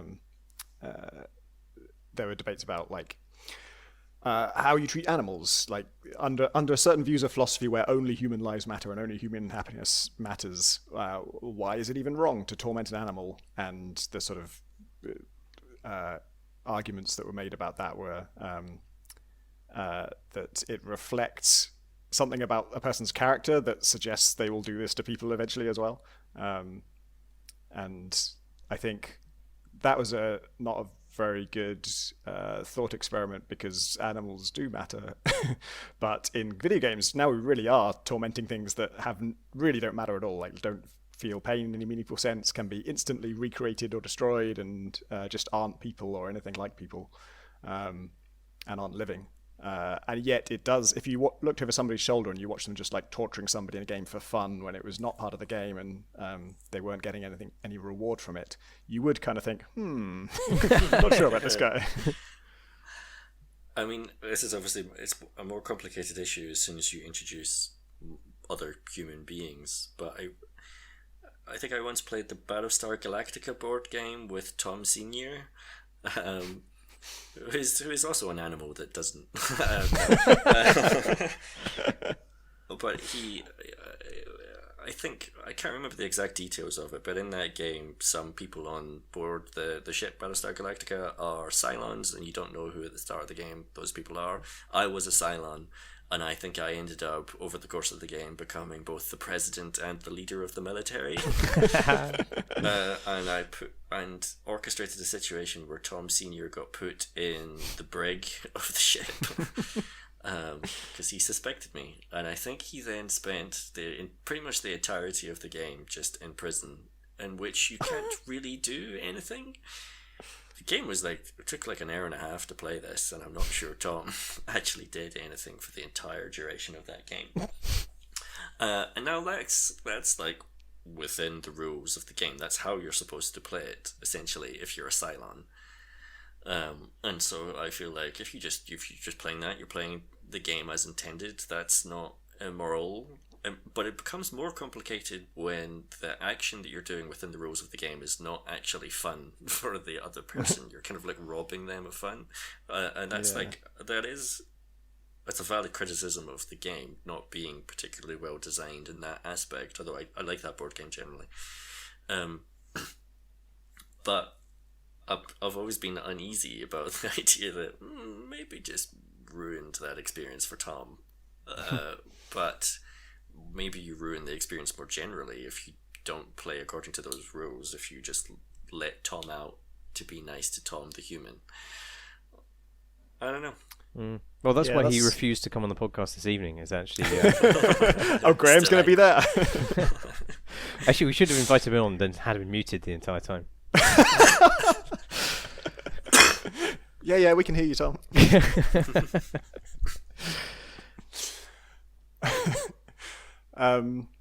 Yeah, that's definitely a criticism of the game more than you. But it is.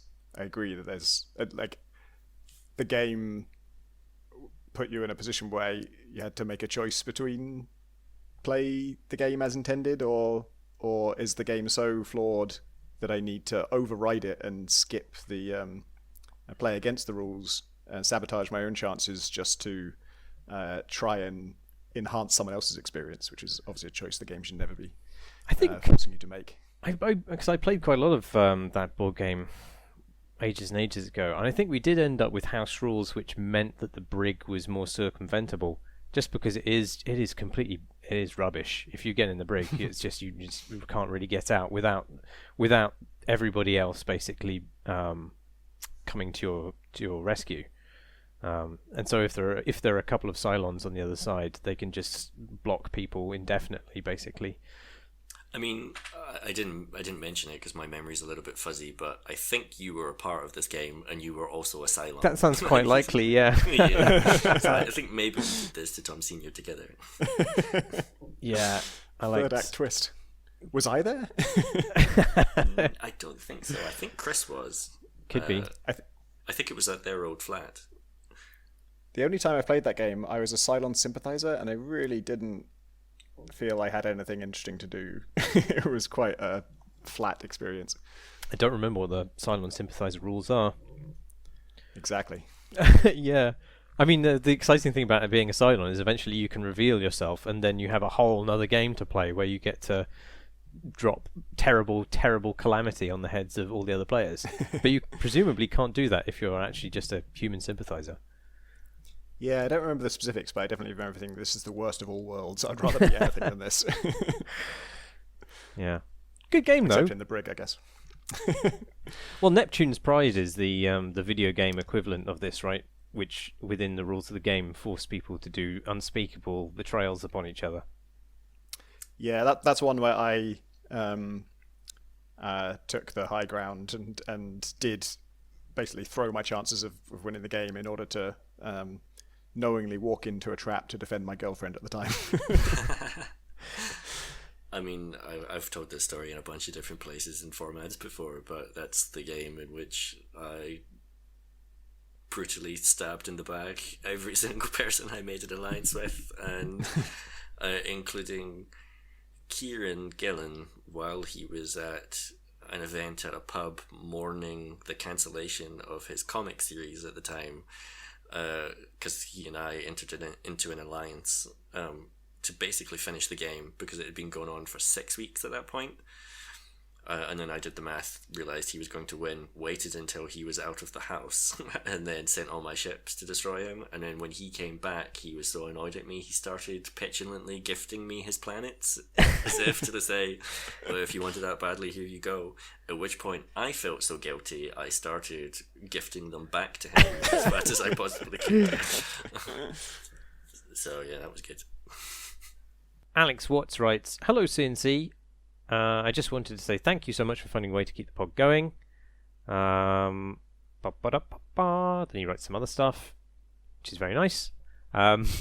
He says, "I recently picked up Assassin's Creed Odyssey because I was supposed to be going on holiday to Kefalonia, the island the game starts on, and now, obviously, I am not.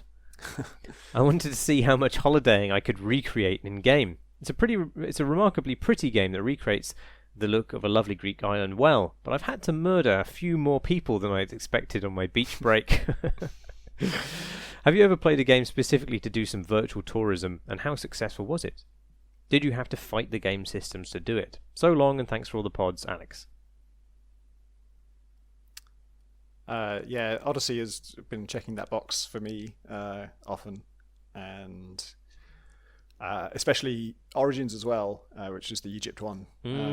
And in both cases, the fact that you can fly around them as a bird is a huge boost. That really lets you just like soak in the spectacle of the whole thing, and it's gorgeous, and not worry about the game. I mean, VR is obviously great for this. I wouldn't recommend using Half-Life Alyx as a form of tourism of Eastern Europe. But there are a lot of, well, a lot of software, I guess, maybe more than games, because there's Google Earth, which is possibly just one of the most astonishing things that exists, because it is a 3D model of our entire planet, including 3D models of individual buildings in cities all around that planet that you can open up in VR and then walk around. And they've done updates to it recently so that the quality, like it's doing magical generational stuff to take aerial satellite photos and turn those into 3D textured models automatically, but it's really impressive and really detailed. And then I think they use like crowdsourcing for a bunch of like special cases like the Eiffel Tower and that sort of stuff. And so anywhere in the world you want to go and crouch in your room but pretend that you're a bird as you float above it in VR, you can do that. And then last week I used a new thing that, well, I think it's like a year old, but Google did this thing called, I think it was like Welcome to Light Fields or something like that, where they designed a special camera that's like kind of like an arc shape or a horseshoe shape with camera lenses all the way around the arc, and then it rotates, so you take 360-degree photos in really high resolution, that then this software renders as a 3D space around you, but then it does real-time rendering of lighting and reflections within that space. So it's taken from a set of photos, but if you look at a metal cup within that space, the reflections in that metal cup are accurate based on the position of your head at any given moment. Oh, wow. If that makes sense. Yeah. And so it's just photorealistic 3D spaces, and they're completely static. But Google have a whole bunch of these, including like the space shuttle and various works of architectural beauty and interest in California. And that's really, really, I mean, it's particularly during the quarantine, I've enjoyed using these things in order to poke around spaces other than my own bedroom, which is otherwise all I have access to. I'm really looking forward to... When's Watch Dogs out? Is that going to be out before our isolation ends? Is what I'm asking, basically. Is this going to be how I get to experience London? Is dystopic version. I hope they did all the reference ahead of time. Yeah. I mean, those kind of games, along with the Assassin's Creed games, but I forget which was it just called Watch Dogs San Francisco? I can't even remember what it was called. Just Watch Dogs 2. Watch Dogs 2. Yeah, I mean that was. It might be called Watch Dogs 2 Legion. No, Legion's the new one, isn't it? Is it? Fuck. Yeah, the new one's called Legion. The second one's just called Watch Dogs 2. Right. Yeah, I mean, even though they aren't, fastidiously accurate recreations of those environments, it's still there's still enough of the individual landmarks to get a sense of the place, and I think they're quite evocative of the atmosphere. I don't know. Maybe people in Kefalonia feel very aggrieved by Assassin's Creed Odyssey. I don't know. We'd have to ask them. Also, Microsoft Flight Simulator as well. That's coming up soon, isn't it? Oh yeah, that'll be a good one. Yeah. I used to Let's use play that in VR. Sorry. Yeah. I used to use X-Plane a bunch, which is like the kind of rival flight simulator, and it has better 3D modeling than the last flight simulator, because the last flight simulator was so long ago now, and that was always really good. But I would more often than not, rather than do tourism to other places, I would just use these things to hover above my own house and look out the window of my plane and go, look, there's my house down there. That's where I live. I did, before moving to Vancouver, I was sort of using my Vive one last time, and in Google Earth, I sort of zoomed over to Vancouver, and you can... it didn't seem to want to do this, but there is a way to have it give you the kind of globe view where it's a 3D model that let you zoom in and get really close to it. And normally when you zoom in, it kind of switches to a map type mode and starts using like satellite data and things. But I wanted like the 3D-ness of it. And so I was able to get it, like bring the sort of mountainous terrain around Vancouver up in front of me as if it's like a rocky wall that I could climb. And it was amazing to like grab bits of that scenery and drag around and just look at all the little rivers and forests and rock formations. Do you remember GeoGuessr? I think there might have been a couple of web games on this thing where you were presented with basically just a Google Street View from somewhere in the world, and you had to deduce where it was, and you got points depending on how close you got. But I went. I was just wondering because I used to be really good at that for no particular. I don't know why. But I went back to the site recently. It seems like somebody's tried to monetize it in a rather aggressive way. So it's a bit of a sad end to the GeoGuessing game. Those are all the questions that we have. If you'd like to send us a question, you can do so via the power of email to questions@crateandcrowbar.com, or you can tweet us at crateandcrowbar, although I don't know that we necessarily read Twitter. You can listen to all of these podcasts as videos on YouTube, which is youtube.com/crateandcrowbar, and you can, if you wish, support us on Patreon, which is patreon.com/crateandcrowbar. Many of the nice people who do that can be found on our Discord community, the link for which is on our website, crateandcrowbar.com, where you can also find the show notes for these episodes. Individually, I am and have been, and hopefully will continue to be for at least a brief time, Marsh Davis. Are we doing Twitter handles? I'm sure. Pentadact on Twitter. Sorry, Tom Francis and Pentadact on Twitter. PENTADACT. Perfect. And I, Graham Smith, at Gonas at Twitter, which is GONNAS. Thanks for listening, everybody. Everybody.